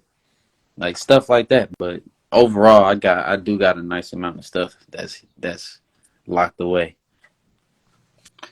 What would be some advice you'd give to younger you or a younger kid wanting to pursue a music career? Uh, I'm gonna actually answer that as if it's two questions. So Sure. if we're talking about like the younger me, I probably literally would just say like keep doing what you're doing, because like I haven't had much doubt, like not as much doubt as a lot of artists would normally have. Like it's really hard for an artist. Like the fact that I've been doing it for 10 years is like that's a lot of room to doubt or want to give up and quit and stuff like that. I'm blessed to say like there was only like one time where I legit was like going to quit, and it was literally when I started. Like it was literally when I started, and that's when my dog Lucian sent me a song randomly, like after I made an announcement, like I don't think I'm doing this anymore. He literally immediately was like, "What's your email?" And you know, as a friend, I know what that means. That means you're not quitting. You know what I mean? Yeah. So, and that was at the very beginning. Like that was at the very beginning. Like it was so easy for me to quit because I didn't do it anyway. Like you know what I'm saying? Like it wasn't my thing anyway. And it was like after that I never even said the words I quit or I think I want to quit or anything close to that. Never did. So I would say keep doing what you're doing, and through those tough days is gonna come some heat. That because I didn't. Lone Wolf was tough. Lone Wolf was tough. Like really, if you listen to some of those lyrics, Lone Wolf was tough. Like it was like not even just tough as in like the sense of it being fire, but like tough as in how hard it was to go through the emotions I was going through while making it. And it's like you need that. So You that's do. that's really that's really what I would tell myself. But even I mean, of course, I would tell that to like a younger artist, but at the same time, everybody's different and goes through different things. So I would just say at the end of the day, like even if you even if you decide to take breaks, that's not don't quit though. Like don't just outright quit, especially if it's something that you feel like you can't live without. Because I can't. It's like I can't live without music. If you feel like that, then you don't. There's no room for you to quit. It's just not. You have to. You have to keep going. You know. Just keep going. At the end of the day, you never know. I was like, if you hear one of my old songs and then hear one of my new songs, it's like Imagine if I quit. Like it's like I would not be as good as I am at all. Wouldn't even be close. But I did it for so long that I've gotten so good. And it's like, just keep going, man. Like, keep going. What is your idea of making it in the music industry? Uh, Honestly, my idea, like, and this is like really personal because everybody doesn't feel this way. It's a lot of people that they have that dream of being the next Drake or something like that, where they want to live this like a certain lifestyle. Me, I want to I want to be able to live off of doing something I love. Uh and that's it. Like that's it. I want to be able to take care of my family and and just be comfortable. That's all I ask for. That's literally it. I don't even need to be the biggest artist or any of that. I don't need any of that. I really don't. I don't need the cars and all that stuff because it's like I've watched a lot of people's favorite artists do stuff that they couldn't even imagine doing, and then thought that it would make them happier, and it didn't. You know what I'm saying? Like, Yeah. it's like artists literally, getting up out of here, not to say certain trigger words and stuff, but like they're out of here all because of them thinking that $1 million would change the way they feel, and it didn't. Yeah. And for me, that helps. Like the thought of that helps me stay grounded. Where it's like I don't need to be a millionaire at all, but I would love to basically do what I'm doing right now and just living my life just doing that though. Like that is like a dream. Like that's a dream. That is no longer working for somebody. You know what I'm saying? Like no one truly wants to do that. Some people, it works for them. And then there's nothing wrong with that either. But for the people who feel like that's not what they want to do, that's the dream, is to be able to say like, hey, I'm doing what I love and I'm living off of it. That's the ultimate goal. But I mean, the music is fire. I can't really control how big I get either. You know what I'm saying? They people can blow it up to the max and it's like, okay, well I have to deal with that. But, you know, I just I just want to live a decent lifestyle, you know. That's that's all I need. I'm a very simple person. You'd be surprised that like almost every artist has had like the same thing of I don't want to have to work a 9 to 5. Yeah, that's Want it. to make music and live comfortably. That's it, man. That's it. But, unfortunately there's also a lot of artists out here that are chasing something and really don't know what they're chasing. Like they're just chasing it because they think it's something that's worth chasing. And it's like every single time you hear about an artist chasing it and getting it, it's always the same response, which is, this didn't make me happy. Yeah. J. Cole's a great example of that. Yeah. He made a whole song about it. You know what I'm saying? Like, gotta stay grounded at all times. So I got my last question, and then we'll talk about a couple of your last few releases you had. Mm-hmm. What change do you want to see in your community there in Dayton, or even in the local hip hop community? As far as like the hip hop community, I just kind of want to see people. I just want to see people expand their minds a little bit more. You know what I'm saying? Like reach out to different sounds, different. Even if it ends up being trash, it's like, how would you know if it's trash if you don't try? Plenty of times where I made a song and I'm like, I don't like this, but it also may have given me an idea of doing something else, and I did that and I liked it, and it's like, okay, that's different. I feel like there's a lot of cookie cutter records out here, you know, and we come from a city where like we have Zapp and Roger, like, you know what I'm saying? Like that is nut. That is nuts to even say. Like, hey, we're from a city where like Zapp and Roger birthed a sound. Like, it's like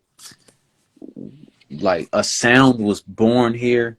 Yet I feel like a lot of artists out here are doing what other people are doing.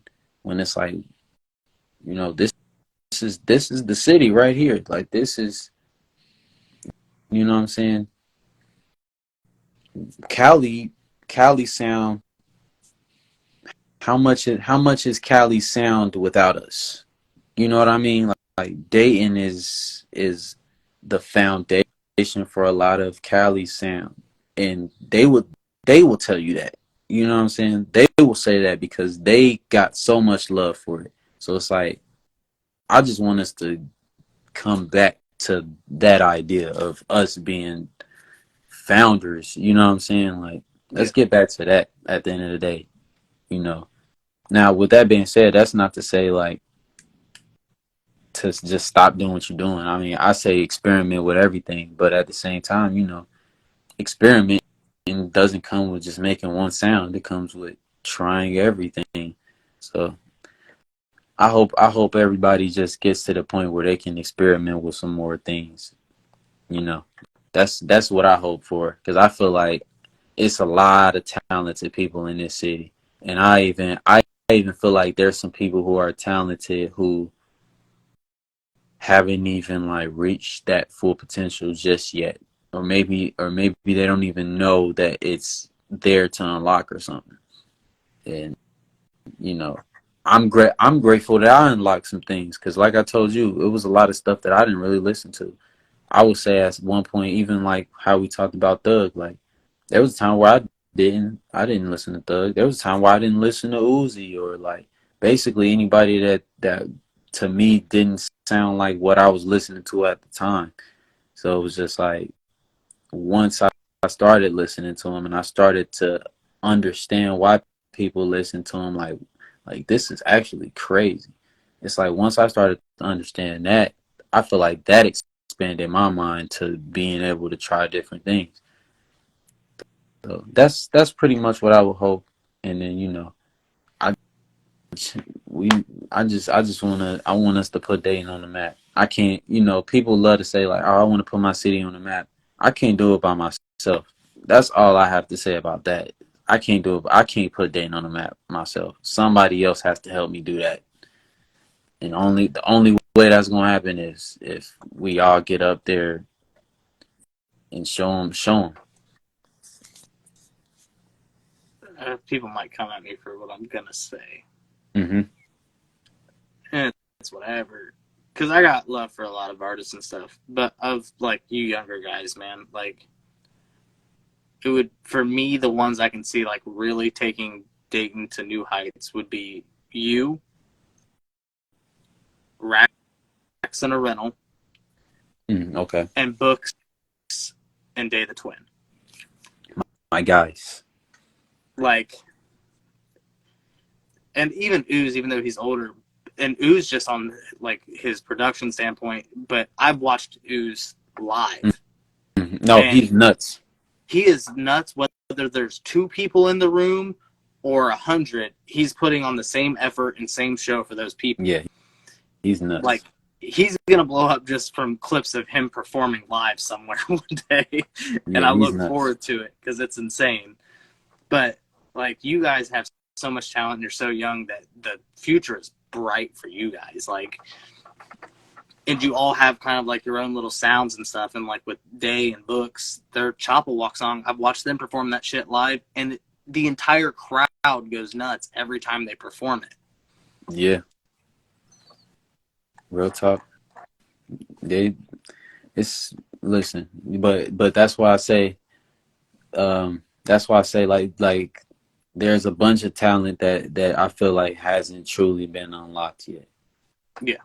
Like, no, I agree. Like from what you see, and like the people who you feel like could do it, those are the people who have dedicated like their lives to through unlocking that out of their brain, like that feeling of let's try something new. Like, you know, I've never done this before, whatever the case is. You know, I've literally done stuff with the twins, and it was like bro, we want to, like, having that conversation, like, bro, we want to step in your lane and try and do something. And it's like, well, shoot, that's crazy, because I want to step in y'all lane and try to, you know what I'm saying? That's part of us expanding our minds and trying something new. Like, you know what I'm saying? Like that is part of being an artist. And I feel like a lot of people in Dayton have that and don't even realize that they have it. And instead, you know, oh man, of course, like it's just like that Detroit sound got us in a chokehold right now. Like it has us in a huge chokehold to the point where like it's okay. Like it's okay. I'm not mad at it at all. I'm just mad at the fact that I don't hear other things. Like you know what I'm saying? Like you know, it could be a mixture of a lot of different things. You know, like even like the twins, they'll jump into that bag, but then like they'll jump into a whole other bag, and like it's like yo, like that's you know, but when you continuously in just one bag, it's just kind of like okay, like when do we step out of that bag into another bag? Like, you know, like I like to switch bags a lot. My mind never is just like complete on just one sound ever. And that's how you get Maroon 45. Like, you know, that's how you get a song like that. It's just like if I was stuck on one sound, that song wouldn't have ever happened.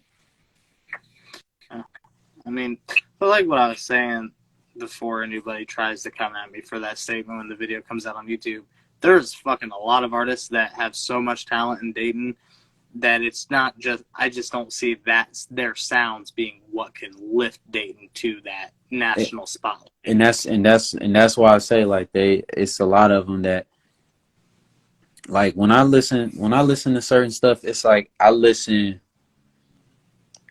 from a lot of different viewpoints where it's like, of course I'm gonna listen to the lyrics, but then also I'm gonna listen to like the flows.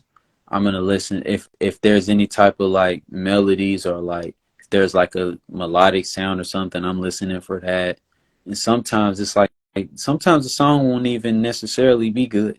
It might not be good, but sometimes I can hear something and I'm just like, man, like I can hear what you could do with your sound. And it's like when you start to unlock things is when you start to, you know, take certain elements that you did even from a song that might not be good. I got songs that I feel like they're just not good, but it might have been an element that was like, you know what, that might could be used, and then I'll use it on a different song, and it sounds great on that song, like that type of thing. It's I don't know, it's just, but to be fair, also it's a lot of people that don't really take it serious either. So it's like, I mean, even if they have the potential, it's like can't force nobody to care about it either. And we just cared enough about it to unlock it ourselves, basically. So, you know, moral of the story is, you know, gonna have to expand in order to get out there. Yeah, and like there's older Dayton artists, like the ones actually those are the ones I'm probably the closest friends with, like P the Prophet, Slico Got Bars, and Flamborghini. They're all three guys that will experiment in songs. Mm-hmm. Like with P the Prophet, for example, his first three albums are all completely different. That's how like it should be. He tries to do something different artistically, from the sounds of the albums to everything. He just tries to play around with it because he's just an artist. He's a dope artist. Slico's the same way. He'll do melodic tracks. He'll do rapping tracks. Yeah, that's how. Experiment more. So I'm in agreement with you. They need to experiment and play around with their sound and see what they can really tap in to their inner creative side. Yep. Okay, so we'll go over your two albums real fast, and then your last three singles that you released here. For sure. So you had dropped Lone Wolf in 2020, and then later on in 2020, you dropped the deluxe version. What was the creative process behind the Lone Wolf album? Okay, so when it came down to Lone Wolf, first off, it was a lot going on at the time in my life. like a lot of things going on where it was like going through different things, like, you know, I'm pretty like I like, you know, having to go through a breakup, and then like that being a whole situation in itself. Then also having things like different, you know, problems with friends and stuff like that, having to cut people off. Luckily for me, some amends were made and conversations had, so like that's no longer an issue. But I feel like a lot of all of that stuff that was going on top of, you know, bills and basically life stuff, period, that still goes on. All of that combined made me feel like a lone wolf. Like I have to do this by myself, and you know, it is what it is. It was like the mindset. But it's like I also wanted to make it clear that it hurts also. Like, you know, and that I'm ultimately trying to hide the fact that it hurts. That's like the point of the project, basically. It's like I'm really not okay that I'm alone with, but you know, I have to be. That's like the main thing, and that's like that's pretty much the like original. Um, the deluxe was the growth portion of it, where it's like not only did I grow um mentally and stuff like that, and my situation got better and all that, but also the fact that the music itself got better. You know, like I think that like the deluxe versus the original is like amazing.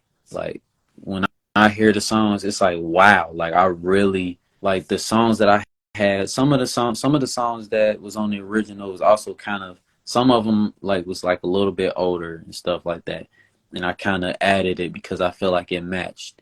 Uh, and you know, I was still growing along the way. So you know, months later, I'm doing these songs and I do the deluxe, and it's like these songs are like amazing, like, and I'm just like yo, this could have easily been a new project, but I feel like I'm still going on this lone wolf journey and I'm growing from it. So I had to make that a deluxe because it was like this is the growth. And then, um, you know, my dog Lucian at the time, that was the main person that I had distanced myself from, that hurt to do, and and that sucks. But then like on the deluxe, it's like he's on the deluxe, like, you know what I'm saying, like that's part of the growth, like, you know, like the fact that I was able to call my brother and be like, yo, like, you know, I want you on this song. We did that, and that's the song with D Night that I got on there. And D to Night's another artist I meant to name earlier. oh yeah, that's my dog. That's my dog. But yeah, like that whole Lone Wolf project was just like a growing experience, honestly. That's like if I ever get a tattoo, that's probably that project will be my first tattoo, probably. Is Lone Wolf and like wolf lettering. You also got the song Moda with cello. Oh, Cello, that's Cello. Oh, okay, yeah, sorry. Cello. Yeah, oh, he's another Dayton artist that like, it's like he got that I don't even know what you want to call it, like that hood sound, but also like he's one to try to experiment, and I mean, he that's just dropped a whole tape with Rio. yeah, yeah, yeah. He's a type, so he dropped that, right, but then it's like he can do a whole love tape. Like me and him been talking about that for a while. Like we should do like a love tape type of thing. Like he can step in that bag and it won't even feel like it's weird that he's in that bag. It's like it's natural to him. Like he really him. He him for real. Like he really, yeah. He definitely got it. I mean, shoot, people. I mean, I'm sure people been knew that though, even before the Rio tape. But like, I'm I appreciate the fact that he was even able to do that because I feel like now he gets to show other people that he really him. You know what I'm saying? Like I had just got hip to him from the Rio tape because I think it was Books had shared Solo's post about it on Facebook, and I was like, oh shit, this dude from Dayton has a whole project with Rio. Yeah. All right. Yeah, nuts. And that's my guy. Like we went to school together, and like I'm not even gonna lie, he been solid from jump. Like put it this way, out of all the features that I've done, and all the people I've worked with musically, Solo has been one of, if not the most reliable, like feature every time, every single time. Like I've literally hit him up for a feature, and then he'll either like pull up on me and then knock it out, or he'll like send it to me the next day or something. Like I don't know, like he'll really do that, and it's like, man. And also he was like the first person where it was like I wanted a feature on the song. I sent it to him, and he gave it back to me. This is when I first started making music. Like I first started making music, and he sent it back, and it was just like, well, shoot, I don't know, man. We've been tight. We've been tight since. Locked in ever since. Yeah, we've been locked in, man. Like stuff like that is crazy. Like when, like you know, people believe in you early on, and then to see the growth now is like, it's dope, man. It's like for real. Yeah. I'm sorry I keep backtracking on it.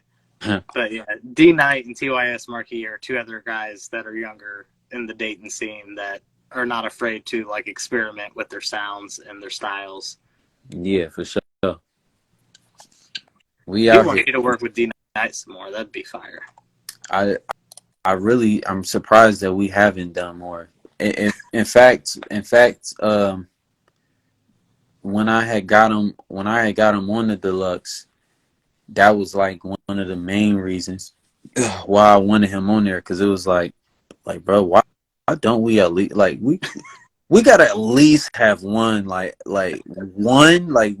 song. I've been knowing you for how long? Like at least one. So we finally got the one in. I'm gonna text him and tell him he needs to do another song with you. So then your next album you dropped was Give Me My Flowers While I'm Still Here. Mm-hmm. What was the creative process behind this album? Well, the irony in that project is I actually was I was playing around with some sounds before that, because I had just officially upgraded my auto tune and stuff. So naturally, me doing that, I was playing around with a lot, because when I record, I don't really care for recording with live tune, but that's because I want it to sound as natural as possible. And I feel like, you know, if I sing as good as I can and then, you know, add it on there, you know, in bits and pieces, it's going to sound like how I want it. So as I'm doing that, I play around with some stuff, and then I show some folks on Facebook. I think it might have been, I did like a Bryson, I think it was the Bryson and Drake song. I forgot what it's called, Out of Time. So okay. I did like a cover basically, and I posted it. So people like, man, you really should do like a full like R&B type of thing. And I'm like, you know what? I'm gonna do that. I'm gonna do that. That's literally like how the idea of doing that came about. So as I'm brainstorming, trying to figure out like what I wanted to do for the project, uh, um,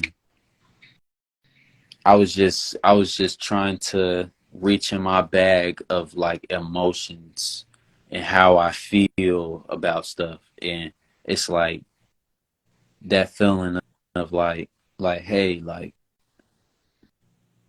don't don't wait to give me my flowers, whether that's waiting until I'm big, blowing up, and like millions of people streaming my song and stuff. Now all of a sudden everybody in Dayton wants to be on my tail and say, oh, we always believed in you and all of that, or waiting until I am 6 feet deep to all of a sudden be like, man, he was, it's like, Yeah. it's a combination of both where it's like, hey, I am here right now.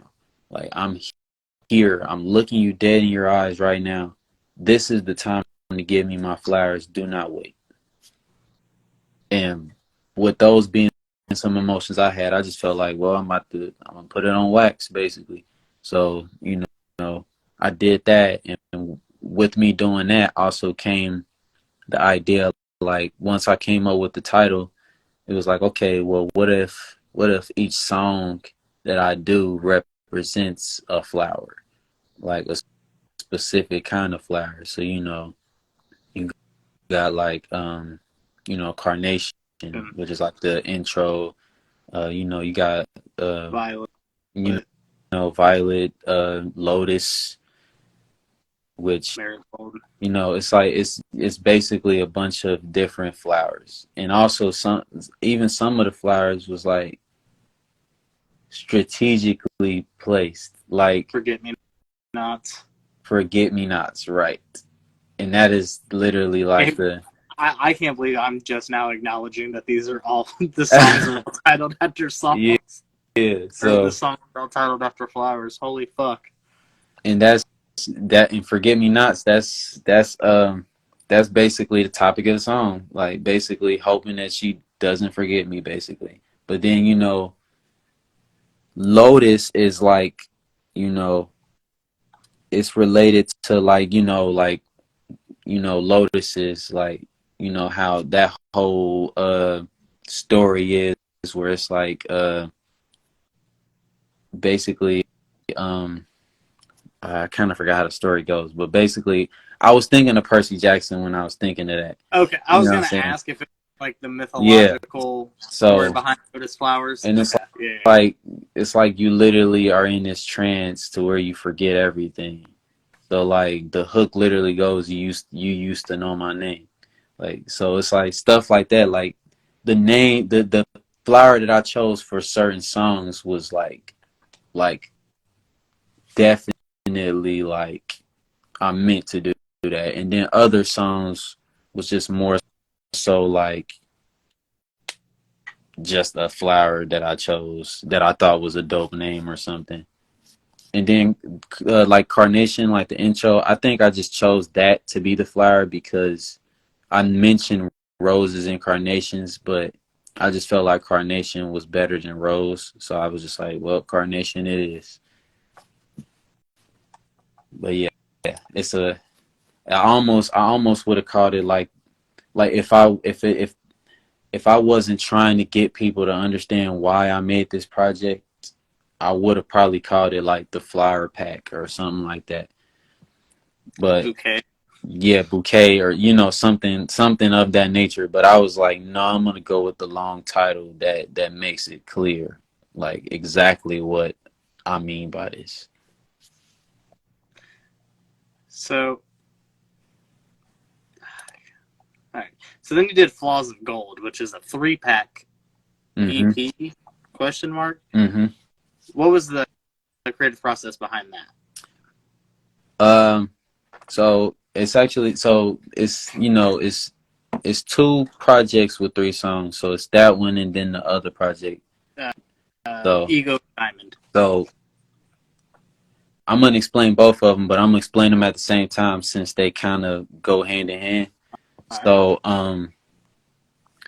Flaws of Gold was me basically appreciating my flaws ultimately and understanding that everything doesn't necessarily have to be perfect.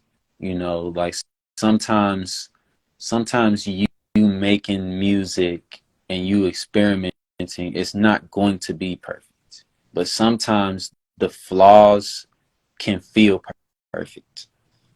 And that was the purpose of that, was just me trying some stuff out. And then Ego of Diamond is kind of like the opposite of Flaws of Gold, where it's like instead of me appreciating flaws, it's more of like just cocky, like, you know, like I'm really him and I'm about to show you that I'm him. Like, you know, and you know, at the same time also understanding that like ego ego doesn't always mean that everything is okay either. You know, like it was, you know, you can hear some of my lyrics even on that project where it's like obviously something was still kind of something is still going on and he's still growing from some things, but at the same time it's like he isn't letting that stuff bother him basically.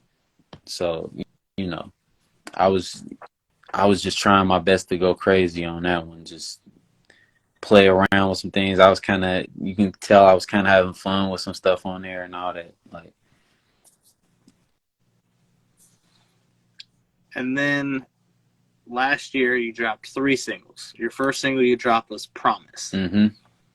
What was the creative process behind Promise? So, Promise. I dropped that one on my birthday. That was like the birthday song that I did, and I don't even know if I planned that out. I think what happened was I just so happened to make the song, and then I realized when I was making it, and I'm like, I should drop this for my birthday. So, but that it's a promise that I'm going to do exactly what I want to do, which is, you know, take care of myself, take care of my family, get us out of this situation that we're in, basically, which is, you know, where we're at, you know, all of that different things. So like that's the purpose of that song, you know, was to like it's a promise to move us to better things. Like that's the whole purpose of that song. Then you follow that up with your hit, Maroon 45. Mm-hmm. We've talked about the song quite a bit already, but is there anything else about like the creative process behind this song that we haven't discussed? Did I don't think I've technically told like the story by how the song came about. That part you might be correct about. So, okay.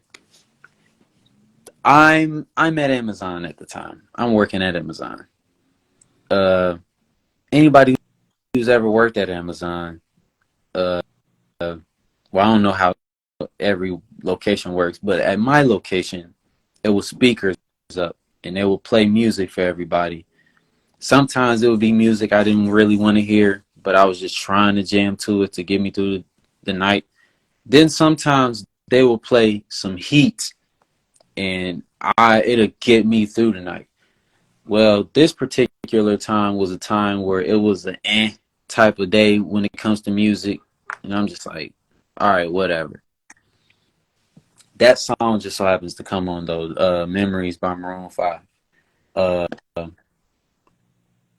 I don't know if I mean, I don't hate the song, but by all means, I don't hate the song at all. Like, you know, I think it's a good song. But I think at this point, I'm drained and I'm tired. And that song just not it. I just didn't want to hear that right then. So I'm trying to make it fun. I start freestyling in my head to the song. And then I started to realize this is kind of crazy. So I stop what I'm doing. I go to the bathroom. I take really a needed bathroom break because I actually did need to go to the bathroom. But I thought, okay, this is the time to go to the bathroom. So I hurried up and wrote the hook down.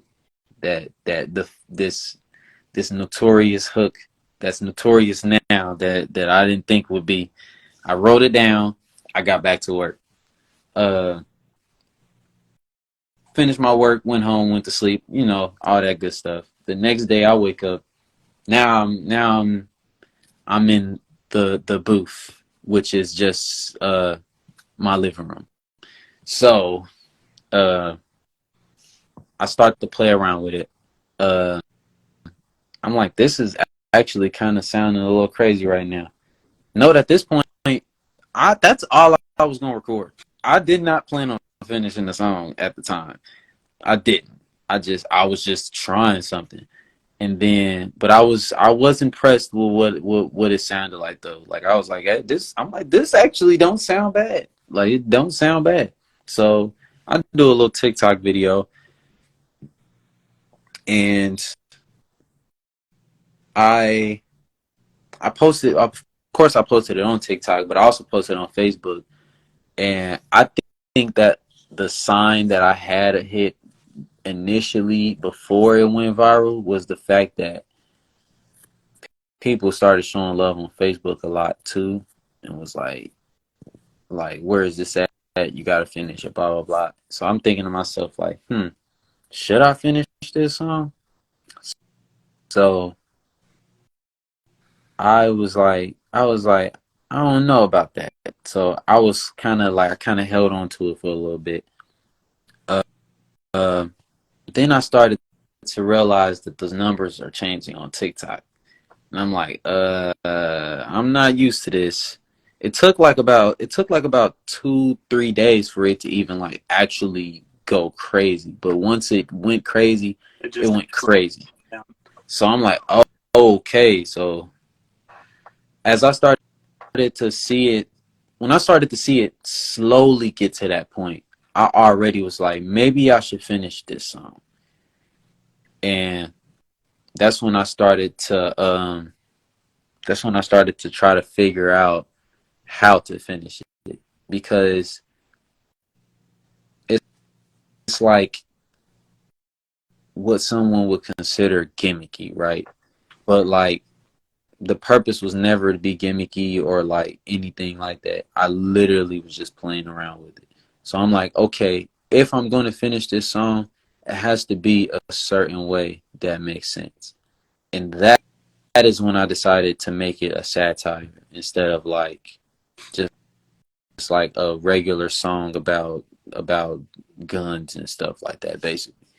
So, that's when I start to like through a lot of the lyrics, I try to make it like apparent that, it's kind of like this thing where it's like if you listen to it just from the surface level, you're going to think it's just a regular song. But obviously, if you really hear what I'm saying, you'll start to understand like, oh, okay, I see what he's saying.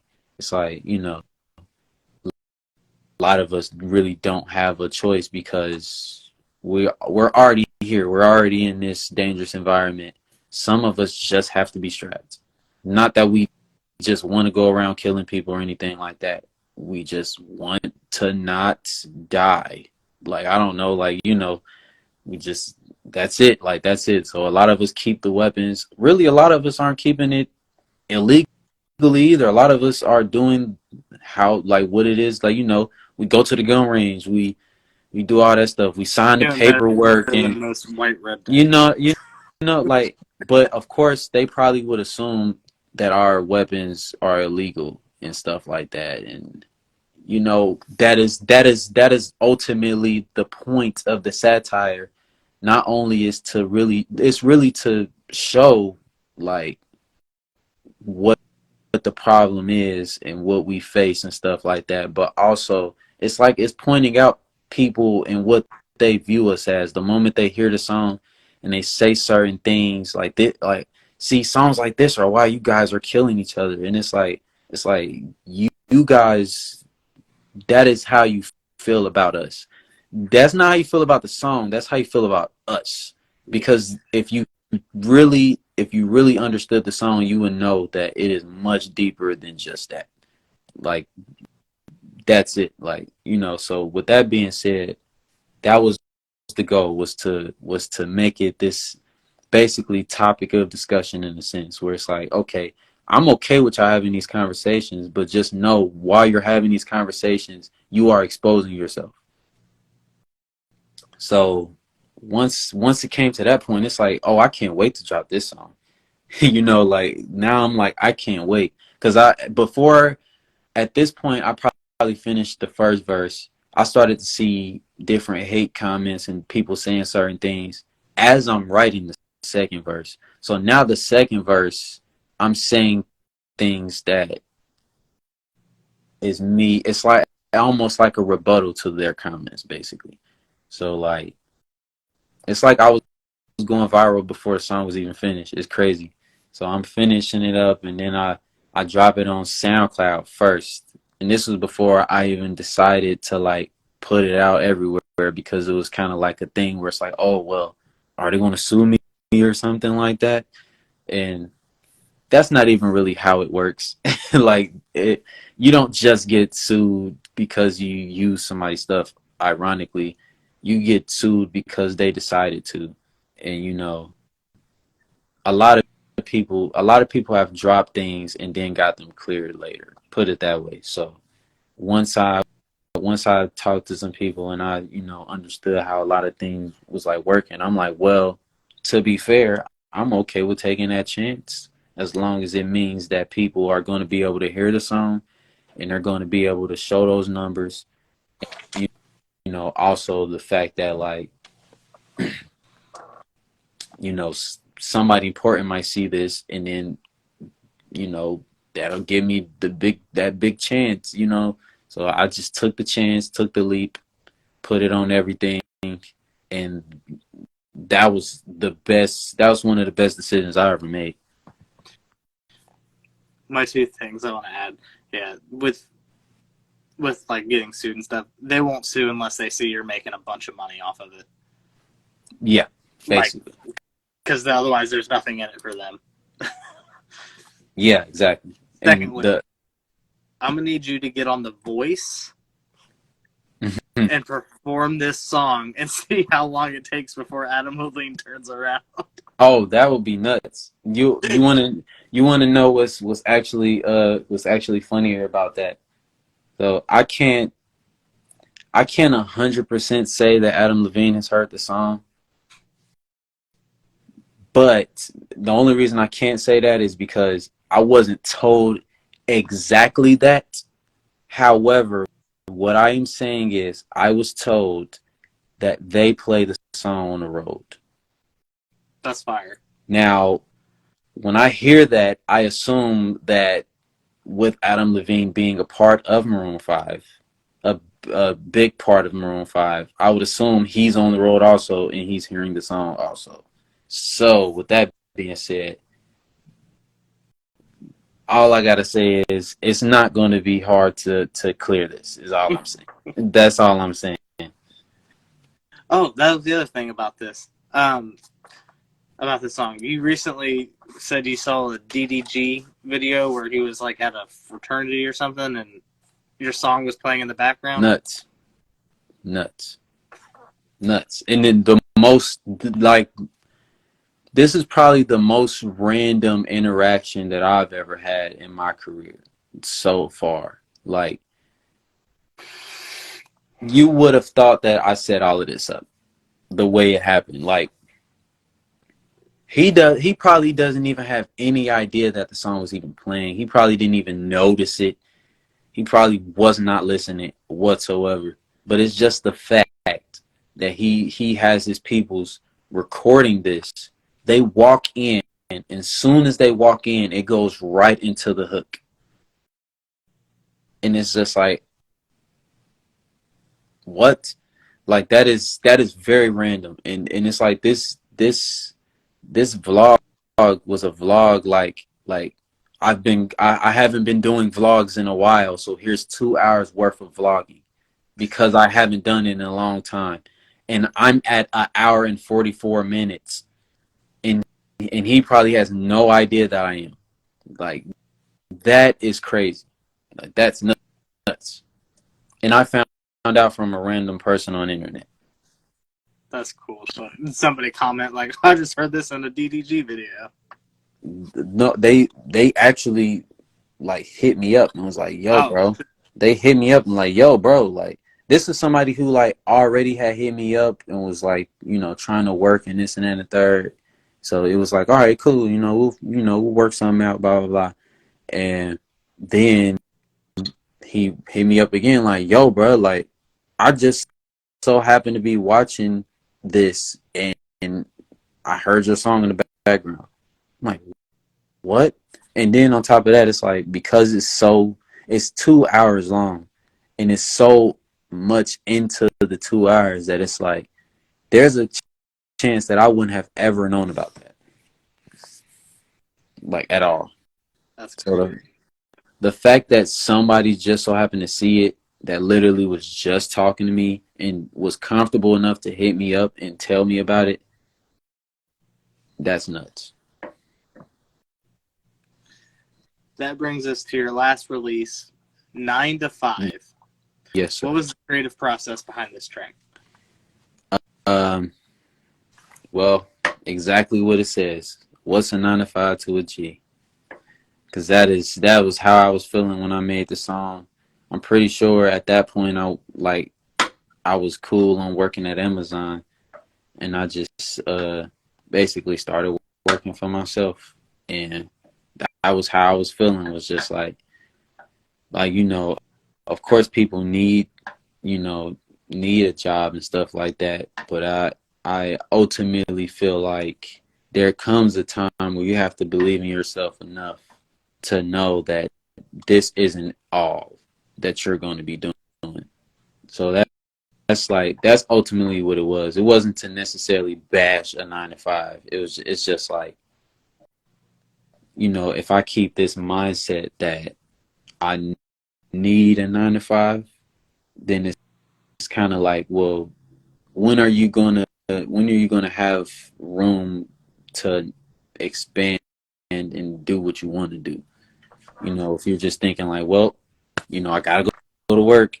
It's like this is work. Like this is work. Like, you know what I'm saying? Like, in fact, this is work that could possibly make me never have to work a job. Like, so it's like that's pretty much the meaning behind that, and that's how I was feeling at the time that I made it. So I'm glad I made it. Yeah, I think that sometimes when I make songs, it even puts me back into mode, because it's like I'll listen to, like, if I start to have off days, I might listen to that song and get back into that mode. Like, you know what? I'm right. Like, it's like I had to put that on wax 4 days where I'm feeling bad, basically. All right, man. We have made it here to the end. Yeah. Didn't know I had as much to say, huh?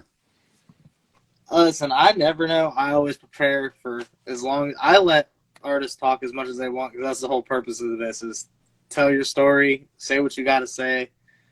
But I'm going to give you the floor to promote anything you got going on or coming up.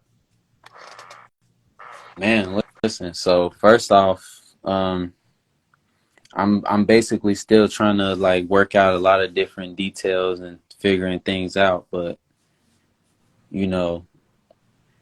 I'd be stupid not to take what I'm working on and not, make a few more of these. Like, like I got, basically what I'm saying is I got a couple more Maroon 45s in in the chamber. No pun intended. Like like it's a few of them loaded and they just ready to, you know what I'm saying, let off. So getting all that together, and yeah, it's about to be one of them ones, man. I already know, just based off of how this song did. I know that people are just waiting on that one. Like it's gonna make some noise for sure. And I'm hoping that, not even hoping, because I know how it's gonna be. But the summertime is it's about to be a summer. I'm a keep it as mysterious as possible with like, but also giving out some important details along the way. It's coming. It's coming. All right. Well, to everybody that watches this on YouTube, make sure you like, comment, and subscribe. All of Me3ch's links will be in the description below. His Instagram, his Spotify, his Apple Music, and his YouTube channel. Make sure you tap in with them. If you're an artist and you got a dope song and you want a dope feature, hit up Meech, $100, as long as he's fucking with the song. And I think that's it, man. That's about it. I appreciate you for having me, bro. Hey, man, I appreciate you coming on and talking it up with me. You already know. You know, I gotta have my testament out here and stuff, man. You know what I'm saying? Somebody go. I want somebody, like, when that time comes and I just go crazy, I want somebody to run into this and be like, "Oh wow, He had a lot to say." he had a lot to say." That's why I said so much. I love giving details. Hey, I ain't want to hit you with the regular answers. We be done in 30 minutes or something. It's been a while since I've had a short interview. I'll be honest. It's been a minute. Everyone's kind of been coming on and having a story. No, actually, I somewhat have some interview background. You know, going to coming from Ponus and stuff. I was in radio, television, so Oh shit. yeah. So you know, I'm always prepared. I'm prepared for interviews. I promise you, I am. I don't know if you Where can. were you? After me saying that, I don't know if you can like tell at all. No, I mean you did great. Like I could tell that you've done some form of having to like sit and just talk and answer questions as they're brought to your attention out of nowhere. Yeah, yeah, and I mean, it's easy when you're genuine. You know, that's instead of. I tell people, like, you know, don't think about it all the time. Just like, you know, just do it sometimes. So that's, you know, because that's where it's the most genuine. That's where you get to show your real self. That's facts. If you're being genuine, you don't have to like try and think of a fake story to portray. Right. I mean, It just comes naturally. unless you're a garbage person, then I mean, I would hide that too. So All right, man. Once again, I appreciate you coming on, being a dope guest. yeah, for sure, man. For sure. Enjoy the rest of your night. You too, man. Appreciate you. Appreciate you. Yep. Take it easy.